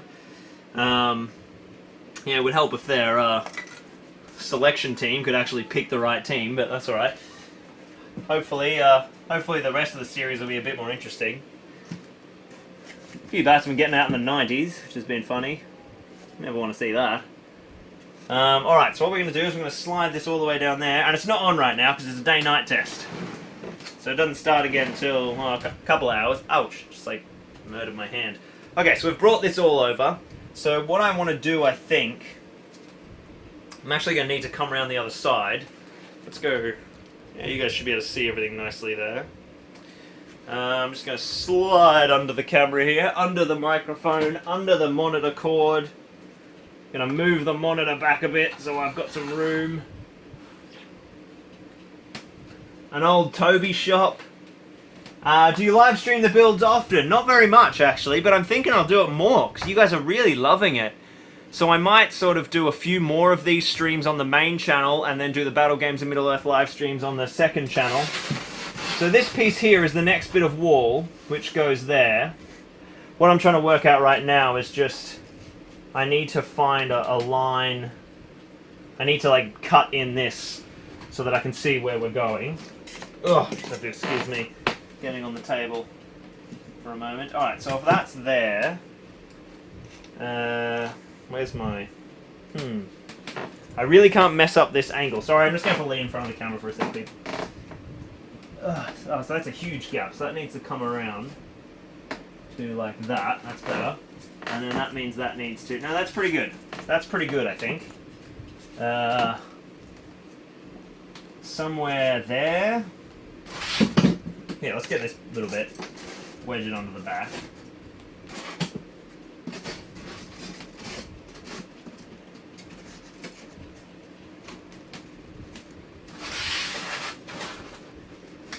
Ugh. Just trying to make sure I get the alignment for this correct, because if I don't, it whacks out the entire street. So that's sort of shocking that. I need to make sure I get the street correct. I may have accidentally done these on a bit of an angle, but that's okay. Where is... Oh yeah, so I know it needs to be sort of perpendicular with that line. Let me get the foam card. Have I got any within reach? Where's one of the things? I need a thing! Have I got a different thing here? This can be my thing. That feels about right. Sort of to there. Opposite Eric's. Let's get the foam cord in. So, for those of you who just joined us, you get to see the city layout again. Or at least the tiny portion of it that we've got here. So here's Eric's building. What can you guys see? Oh, you can't really see a great deal of it there, but that's okay. That's Eric's building that's just come in frame here. That's Benji's, Raquel's, Dave's first one, Andy's, Ollie's. Where's Dave's other piece of foam core board? How have I lost a whole building? Well, I mean, it's not a whole building, it's one tiny piece of foam core. It's pretty understandable how I've lost it, but I need it! Where did it go? There it is! Found it! So this is meant to go in here, and that goes in line with that. So, yeah, that all looks pretty good. So that angle seems workable. The gap's not too sad there. It is a bit big, but whatever. Just have to deal with that. Might have to chalk that up like that or something. It's meant to be like that, but just trying to like get the position right, get the gaps correct. Oh, that's what I've worked out. So that actually needs to be there. That needs to be there. And then that's going to have to go slightly that way. Okay, that should be good. I think that will be nice. There's just such a big gap between that damn wall. This is the really painful geometry that just chews time. Is all of the planning and the getting everything lined up and making sure you're not making a dumb mistake without realizing. And just conceptualizing. That's been really murdering me this week, is like getting it to work. Getting the street layouts conceptually functioning. Okay, I think we're just going to go with that. Oh, pulling on that. I don't want to be pulling on that. Oh, actually, you know, that's a good point. I should just stake those in. I think I will. Do that in a sec.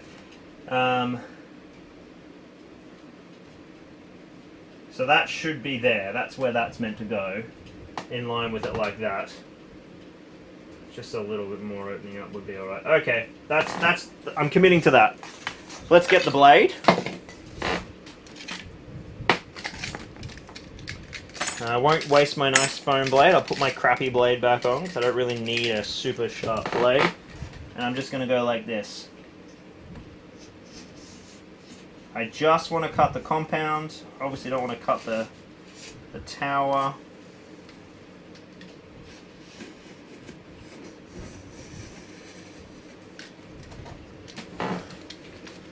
I'll get my blade in here. Sorry, I've been off chat for a sec while I'm doing all this geometry. Alright, let's start with that.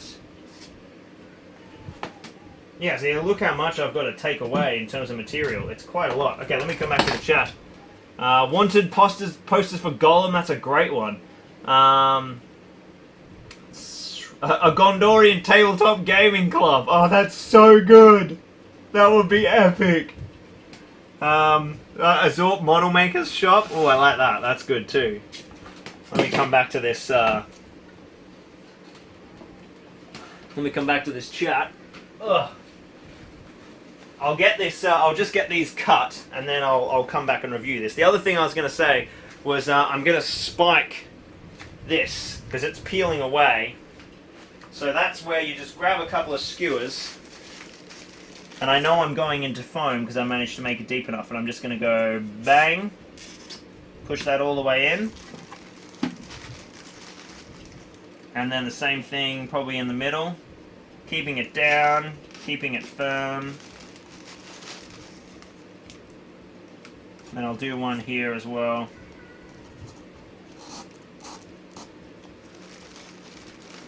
I don't think that needs one. I don't think it's big enough. And then we just clip the edges, because like these are structural faces, yeah? They're not finishing faces. Oh, I haven't had breakfast. No wonder I'm hungry. There we go. That's not going to move anywhere now. I'll do the same on the other piece that we made, which I think is off camera for you guys, so forgive me for a sec while I tinker. That's just going to make those lips really strong, because they are going to get knocked, which is the last thing we want them to come off, because they're protecting the compound layer.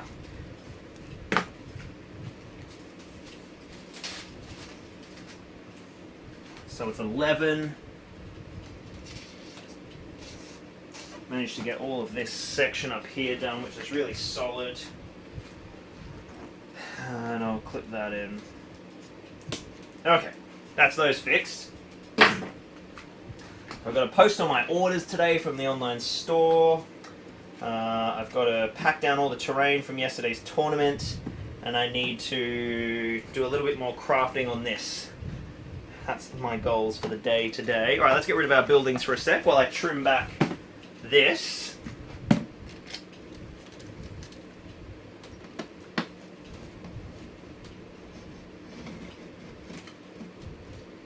Got to be careful that we know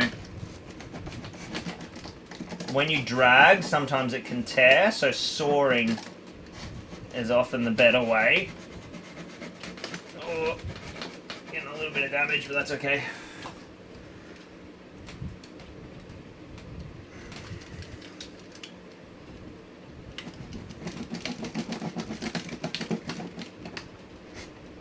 Hey, there we go, look at that. That just came off on a big plate. That works. Now, I don't think I want all of this gone. I think I just want that section. Okay, so that gets rid of those little pieces. They can just go in the bin, even though they've got a little bit of nice texture on them.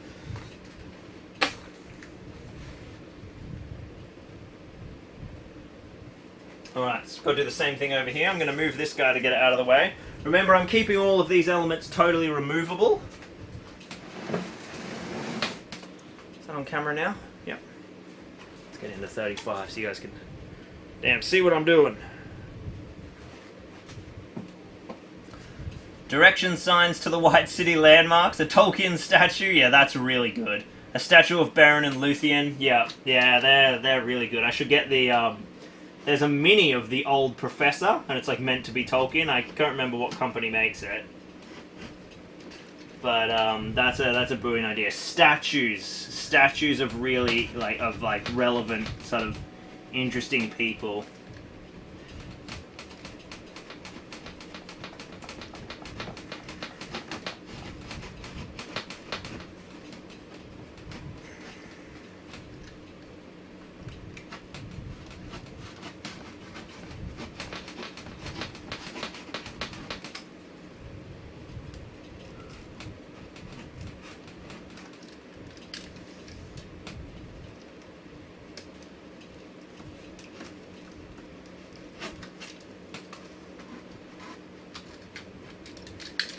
Alright, here we go. Let's rip these pieces up.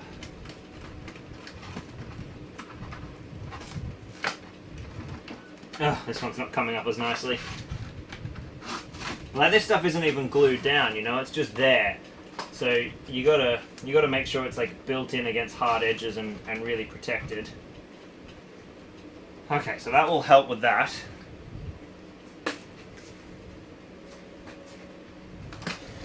Let's see if we can get that. Keep trimming and bringing this in. Now we know exactly where this goes, which is nice. But we still need to take a few pieces out.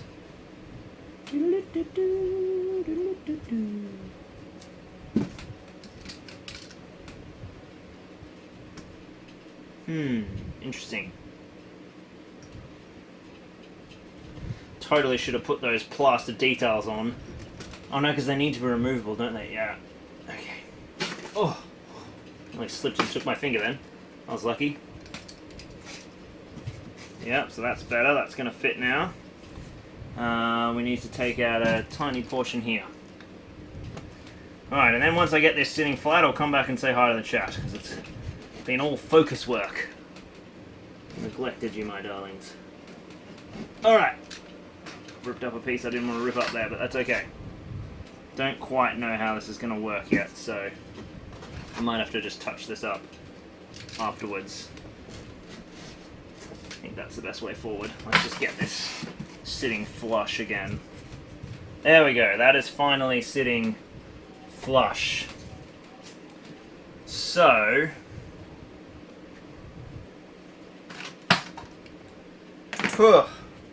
it is hot in this workshop. Let me put my little piece back in here, and then look at that. That is quite an achievement for this session. Oh no, I accidentally cut away a piece that needed to stay. That's annoying. It's okay, I'll probably fill that in with foam anyway. Alright, let me come back over to this chat.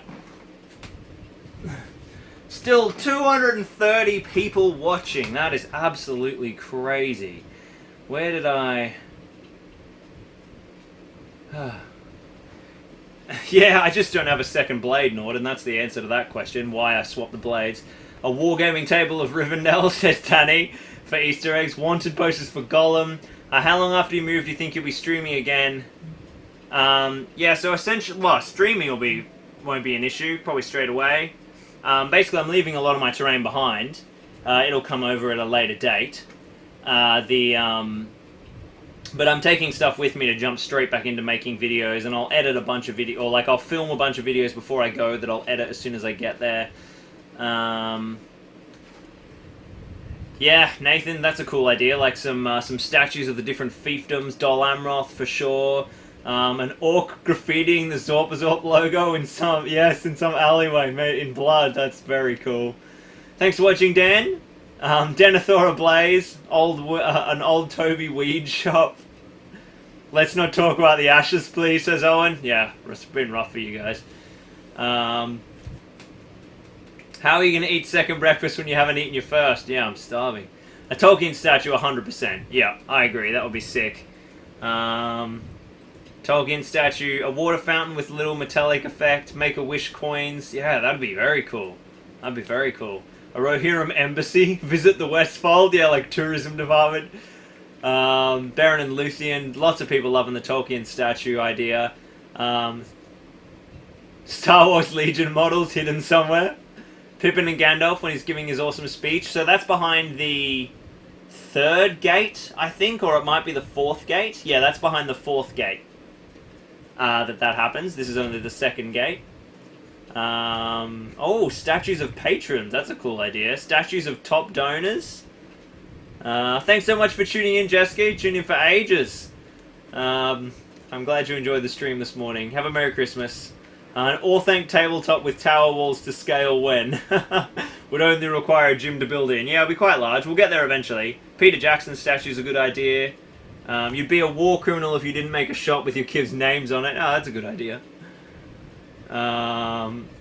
Yeah. Don't worry, my anxiety levels are high when I'm slicing and dicing.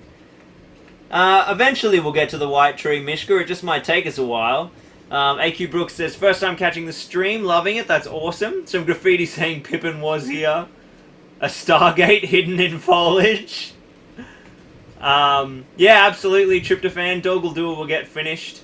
I'll be finishing the order that I'm planning. Some good suggestions there, guys. Really good suggestions. A jewelry store named Precious Jewelry. That's gold. Aaron says, you got any tips for building a Moria board other than building Balin's tomb? With lots of rock. Eventually I will do a Moria board. But you basically have to make a decision, like, do you want to use rock molds or are you carving it from foam? That's the big decision. And I didn't get past that point because it was so overwhelming. I wanted to do it all with rock molds, but it would be so heavy. So have a think about that as your starting point, I think. Yeah, so I'll finish this Minas Tirith stuff just after Christmas. And then we'll film a battle report just on this first board. And then I'll go back and finish Dol Guldur, and then film the Dol Guldur battle reports. And then quickly put out the first Kill Team episode. And then go back to Osgiliath, finish Osgiliath and do an Osgiliath battle report. And then we should have everything ready for filming the full Siege of Gondor campaign, like Massive Event Day. And then I need to start filming Heresy battle reports and finishing off some more Kill Teams. So there's a lot to do before I go. So much. But at the end of the day, the priority is Dol Guldur finished, Siege of Gondor finished, and getting ready for Heresy. So, and Kill Team. Which is just everything I said. So yeah. Solid. Lots to do. Lots to do. This is all really solid now. That's all really awesome. Okay, it's 10 past 11. How much more can I get done in this heat? Where's the next sort of stopping point? Flipping the board around is a lot of work. It might be... Yeah, there's so much to do. So much to do, Plasma David. Let me swing this camera around. 220 people watching, guys. This is absolutely crazy. These are big numbers. Big numbers for Zorpazorp. Especially all those super chats this morning. That was just mental, guys. Thank you to all our super chatters. I never had that feature enabled before. That was very humbling. So we've got we've done some amazing roads. We've got all our protective elements in, so this can all dry now. There's some, there's a lot of fine detail work that will need to be cleaned up. Little joins between the stairs and things. These need to be finished. But that is all the roads for the top section at the front. The back section, I don't know if I'm going to bother doing the roads yet, because I don't actually have any buildings to go back there. So anything I do is kind of just going to be like a bit of a waste of time. The only other thing that I could do is build in a little gutter that runs along the front of these to protect that edge. And I think that might be worthwhile doing, especially as it's going to get it. Jazzy says, Lockie, what are your thoughts on the 30k starter set rumors? Well, I'm super excited. My thought, I mean, they're not rumors. They are, but they're so confirmed, it's ridiculous. They're very, very epic, and I'm excited. I mean, I love Heresy. I love the lore. It's like it's second only to Tolkien in terms of world building for me. I am shocked to find that I think I like Heresy, the Heresy universe of 30k, more than I like Star Wars, which has like, or at least the same. I love Star Wars, but Heresy is incredible. So I think Heresy and Star Wars are like tied for second now for my favorite universe. So I'm very, very, very excited. Oh, some pages of Lord of the Rings scattered on the streets. That's an awesome idea, Danny. Thanks so much for watching, Matty Dishner. We'll see you next time. Yeah, Jazz says, plastic Spartan assault tank. Kind of makes my 4 resin ones behind me feel a little redundant now. How many Spartans do I have? Might not be 4. No, it's only 2 Spartans. I've got 2 Spartans and 2 Sicarians, and I've got another Spartan that I'm picking up in February. So I've got 3 Spartans now. 3 Spartans and 1, 2, 3. 3 Spartans, 3 Land Raiders, 3 Sicarians, and then a lot of other stuff that's on the Rhino chassis. Predators and Rhinos and Deimos Rhinos and stuff. So many. Oh, do a Goblin tunneling around. That's a great idea. But yeah, I'm just excited for the plastic box set because it's going to mean... It means that Heresy is like the focus of GW for 2022. This is like, every year they do a big launch of a system. It was 40k, then it was Age of Sigmar, then it was Kill Team. This year's going to be Heresy before we go back to 40k again the following year. And so that means that there's going to be heaps of support from marketing for GW, which means Heresy's going to get heaps of love and attention, which is exciting for me because I want to make Heresy content. So I'm going all in on Heresy. Heresy and Middle Earth are going to be like the big ones. I'm also going to try and film the Geonosis, the final Star Wars Legion campaign for that before we leave, and because I'll leave all the geo terrain back here, so I can just fly back and film with Jacko whenever we want to do the next episode. So I'll make sure that happens. I'll probably film it before we leave and then put it out just when we get back. So much good stuff. The 30k box is going to be limited edition, most probably. I don't think so, Aaron. I reckon, I know the last ones have been, Burning of Prospero and Betrayal at Calth, but I think that this is a marked change in the way that Heresy is being... Zach! I'll get to you, Zach. I think this is a marked change in the way that Heresy is going to be marketed by Games Workshop. I think it's going to become a flagship system properly. It's still going to be managed by the Specialist Games team, but there's going to be a lot of product development done by Games Workshop. And I'm thinking that this is like a move to be like, all right, it's time to make this another big system like 40k and Sigmar size. That would be my hope, because it's like an amazing universe. I enjoy it vastly more than normal 40k. I know a lot of people looking in are like, but it's just Space Marines on Space Marines, but that is just like not true. For starters, you can use Orcs and Necrons and stuff and Eldar if you want. They were around, they did take part in various events in the Heresy, and there are 3 amazing codexes written for them by the community, and at almost every Heresy event in Australia, those are tournament legal. Like, that's how well respected they are. Mostly because in all you play with Heresy is narrative. You don't play matched play games. It's amazing. You just play out stories. That's why Heresy is so good. It's like 40k but with narrative focus and better lore, in my opinion. But I just love the Heresy universe. It's really awesome. It's good stuff. So I hope that Heresy gets the full treatment. That's my dream. Zachary Neifert, he says, okay, but what about my 2,000 point Dark Angels list that I have all embarked on a Mastodon? So I set it down and finished deployment. Dude, that is killer. I want to get some Mastodons. They're the only kind of big tank piece I don't have apart from Fellblades. So for like Marines and Marines deployment, I think. I mean, there's probably others. There's so many Forge World vehicles, but the Mastodon I hear a lot about in the books. So I'm like, I've got to get one of those. I don't know what Legion to give it to, though. I've got Ultramarines, Wordbearers, and World Eaters. So I'll have to have a think. I'm re-listening to the Kelp book at the moment. So thank you, Zachy. You've been a trooper. Super chat like crazy this stream. It's way too much and amazing. Do you have much planned for Legion apart from Geonosis Part 4, says James? I had a whole 2nd and 3rd season planned, but they're never going to get filmed now. Legion does too poorly on the channel, and they take too long. So what I'm going to do is, I was going to make a Camino and a Kashyyyk campaign, but it was actually hurting the channel, because, like, a really core group of the audience will watch it, but most of my viewers won't. And that actually, like, the last Legion battle report, like, set the channel back, like, 6 months. Because it took me 7 or 8 weeks to make, and then the video did terribly through the December period, which is the most important period of every year. So, Legion I have to manage really carefully. That's why I can't make them very often, but I still love Legion, so I'm never going to fully abandon it. But it's going to, almost every Legion video is basically like self-indulgence for me that I know is losing me money. So, because they just take so long to make. I love them, I really do. So what I'm going to do instead is I'm going to skip campaigns 2 and 3 and go straight to campaign 4 that I had planned. So I'll just keep doing Geonosis stuff, but instead I'll do the first Battle of Geonosis, and then we'll jump to the second Battle of Geonosis with like landing at Point Rain and all of those epic arcs from the Clone Wars TV series. So episode 4 will be the end of the first Battle of Geonosis, and then the next Star Wars Legion, I'm aiming to sort of do like 1 a year as like special events, unless the part 4 like explodes and does really well, and then I can afford to make more of them. But I don't see that happening. The Star Wars Legion is diminishing rapidly as a gaming system. There's less people playing it. It is getting good support again now from AMG, which is exciting. So we'll see. Maybe if it kicks back up, I can make more Legion. But more Geonosis, long term, forever. Hopefully, is my dream.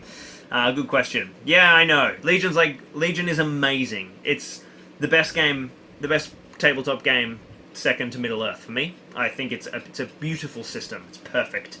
Yeah, Camino would have been epic, man. It would have been epic, but I just can't afford it.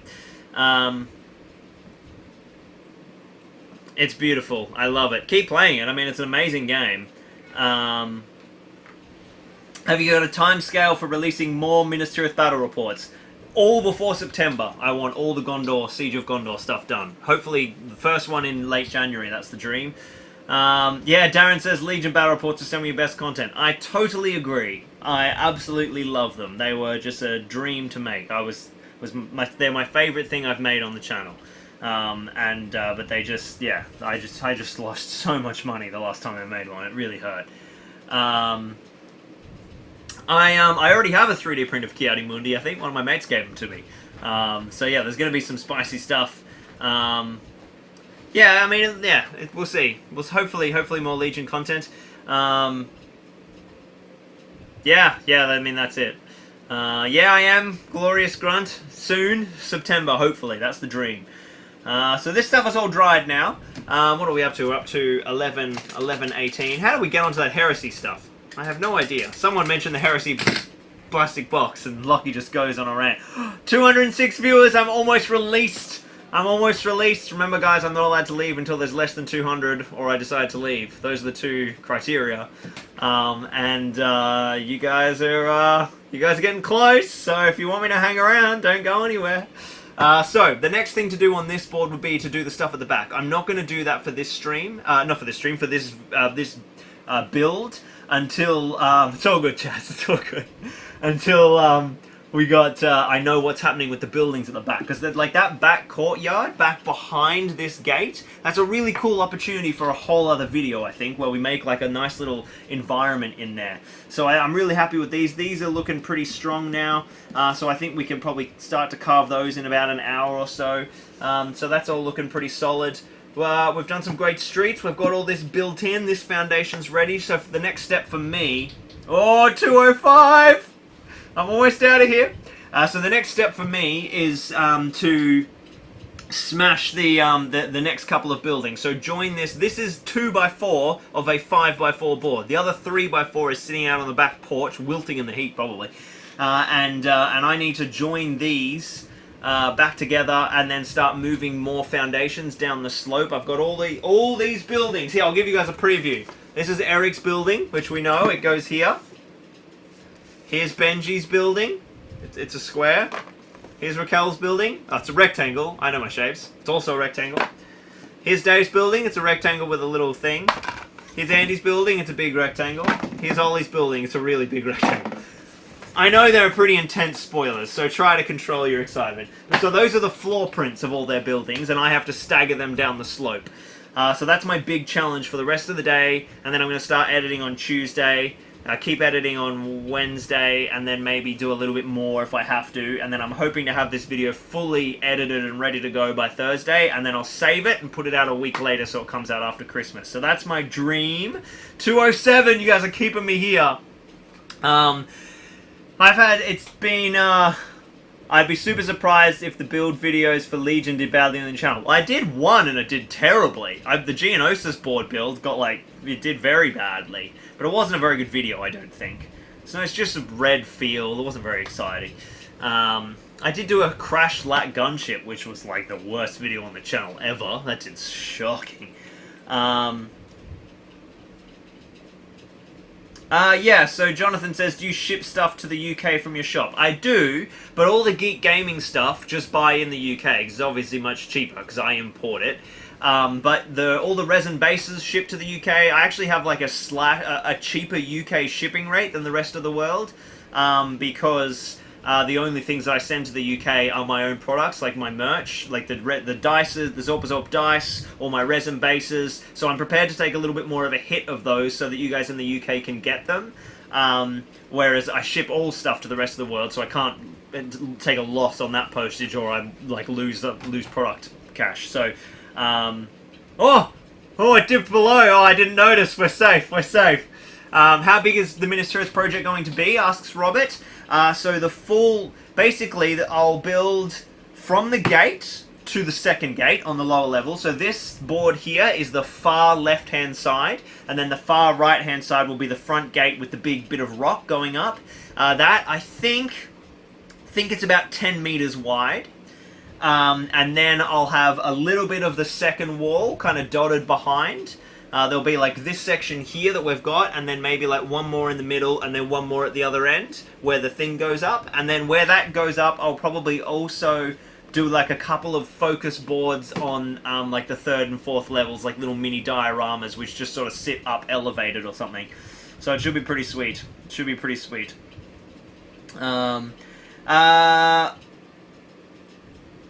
Should get Luke to stock your product. Yeah, eventually I'll put all my resin baseline in Luke. I'll just send him a set of molds and make his boys cast it and stuff. We just haven't got around to organising it.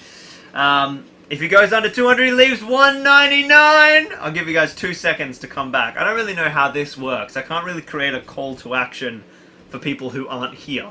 so it's probably not gonna thingo. But I think that's all the crafting we're gonna do today. Oh yeah, you guys can sign in with multiple accounts. Hey, we're back to 206. How does this work? I credit a call to action to the internet. How you gonna hire your own ship? No, I'll just put in a shipping container. But that won't happen for quite some time, I don't think. What have we got? Is this food? Oh my god, food! What are these? Things I haven't told you about because then you just eat them all in one go. Okay. Oh, they're yummy. I don't know what I've been given, but it's yummy. Oh my god. These are really good. Do we have more? The snacks get hidden from me, that's nice.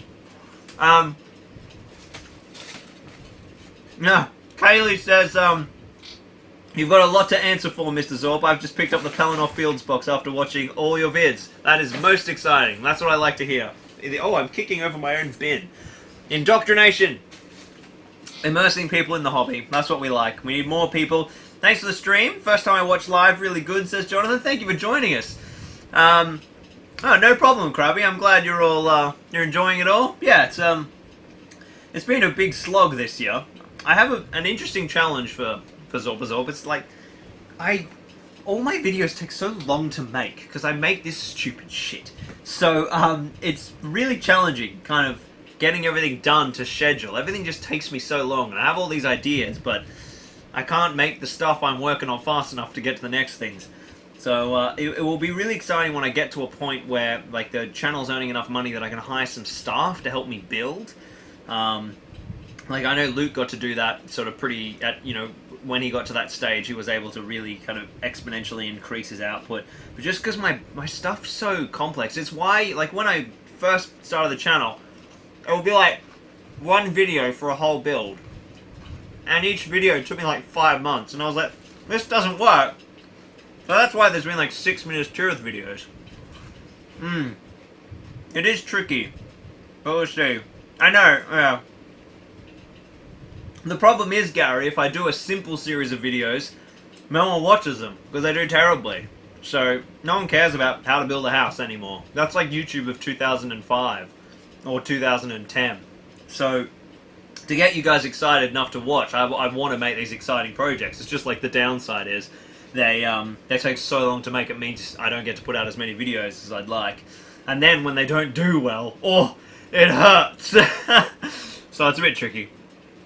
Darren says, before Lockie does a runner, I'd like to wish you all a great Christmas. Thanks for the amazing content, Budge. Much love to you, Larissa, and the kids. Thanks, Darren. Thanks so much, mate. You're always here, always tuning in and connecting with everyone. So thank you. I hope you guys have a Merry Christmas, and with you and the kids as well, and the family, and everyone. I hope you guys all have a Merry Christmas. I guess this is the Christmas farewell stream, because I'll still be working till... I've told Larissa I'm taking Christmas Eve off. I hope that happens. She'll probably shout at me if she hears me say that. It's gonna happen. I have to take the 24th off. I need to. Our Christmas is mental. So much to do. It's gonna be mental. It's gonna be mental.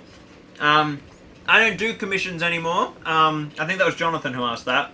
I used to do commissions like 3 years ago. I don't do commissions anymore. I just do the channel now. So yeah, I make videos and I run the online store. That's all it is. Yeah, there's just no time to do commissions.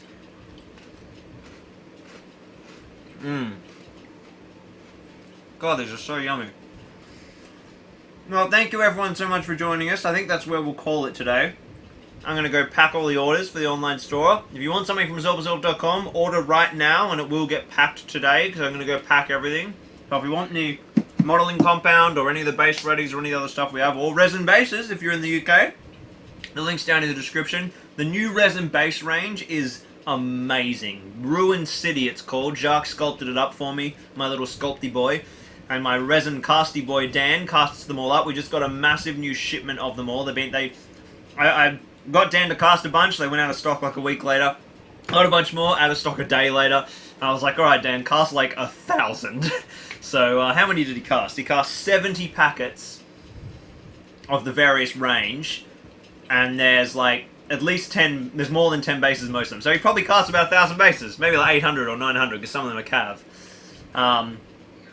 It's good, it's good. So definitely go check all that stuff out. 190. See, I start saying goodbye, you guys leave, and then I'm allowed to leave. Oh, my camera battery's also about to die. So it's definitely time to get out of here. I think that's all I need to say. Oh, and remember the merch. The merch store is open.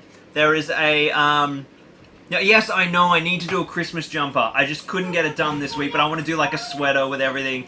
But yeah, the merch store is also in the description. There's the Zorpazorp shirt like this. There's this amazing new design that I'm launching next week, but it's already live on the store, that a friend of the channel, Bo, who's like an artist, a beautiful artist, drew this incredible thing. There's also a Hazel Golem. Hello, Hazel Golem. Daddy's just saying his bye-byes to his people.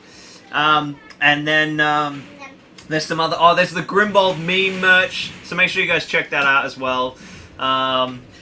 Merry Crimbus to everyone. Have a great holiday session. Yes, the resin bases are available in the UK. I ship everything worldwide. I just don't ship Geek Gaming stuff to the UK because it would be silly. You know, it would cost you heaps more money when you can just buy it from Luke directly. But the bases, absolutely. Or if you want to buy Geek Gaming stuff and bases, I'll ship it. But I just, like, if you've got an order of just Geek Gaming, I won't ship it because it's silly. Yeah, absolutely. Absolutely. No, I don't do the full large Smaug base yet. That thing's massive. We don't have a base in any of our ranges for that. But there's a whole bunch of stuff. Oh yeah, we need to put Grimbold in the base. Yeah, okay. Alright. Have a Merry Christmas, everyone. I shall see you guys. We'll still stream on the 2-week cycle, because that'll be in January by this time. So it'll just be in 2 weeks' time. Should be back on the normal Zorpazorp Streams channel. So after you leave here, make sure you go and subscribe to Zorpazorp Streams, because this won't notify you. But yeah, it should be really good. Alright, everybody. Thank you so much. Now I got to get over here and work out how to end the stream from my table. Where's my mouse? Farewell, everyone. Merry Christmas.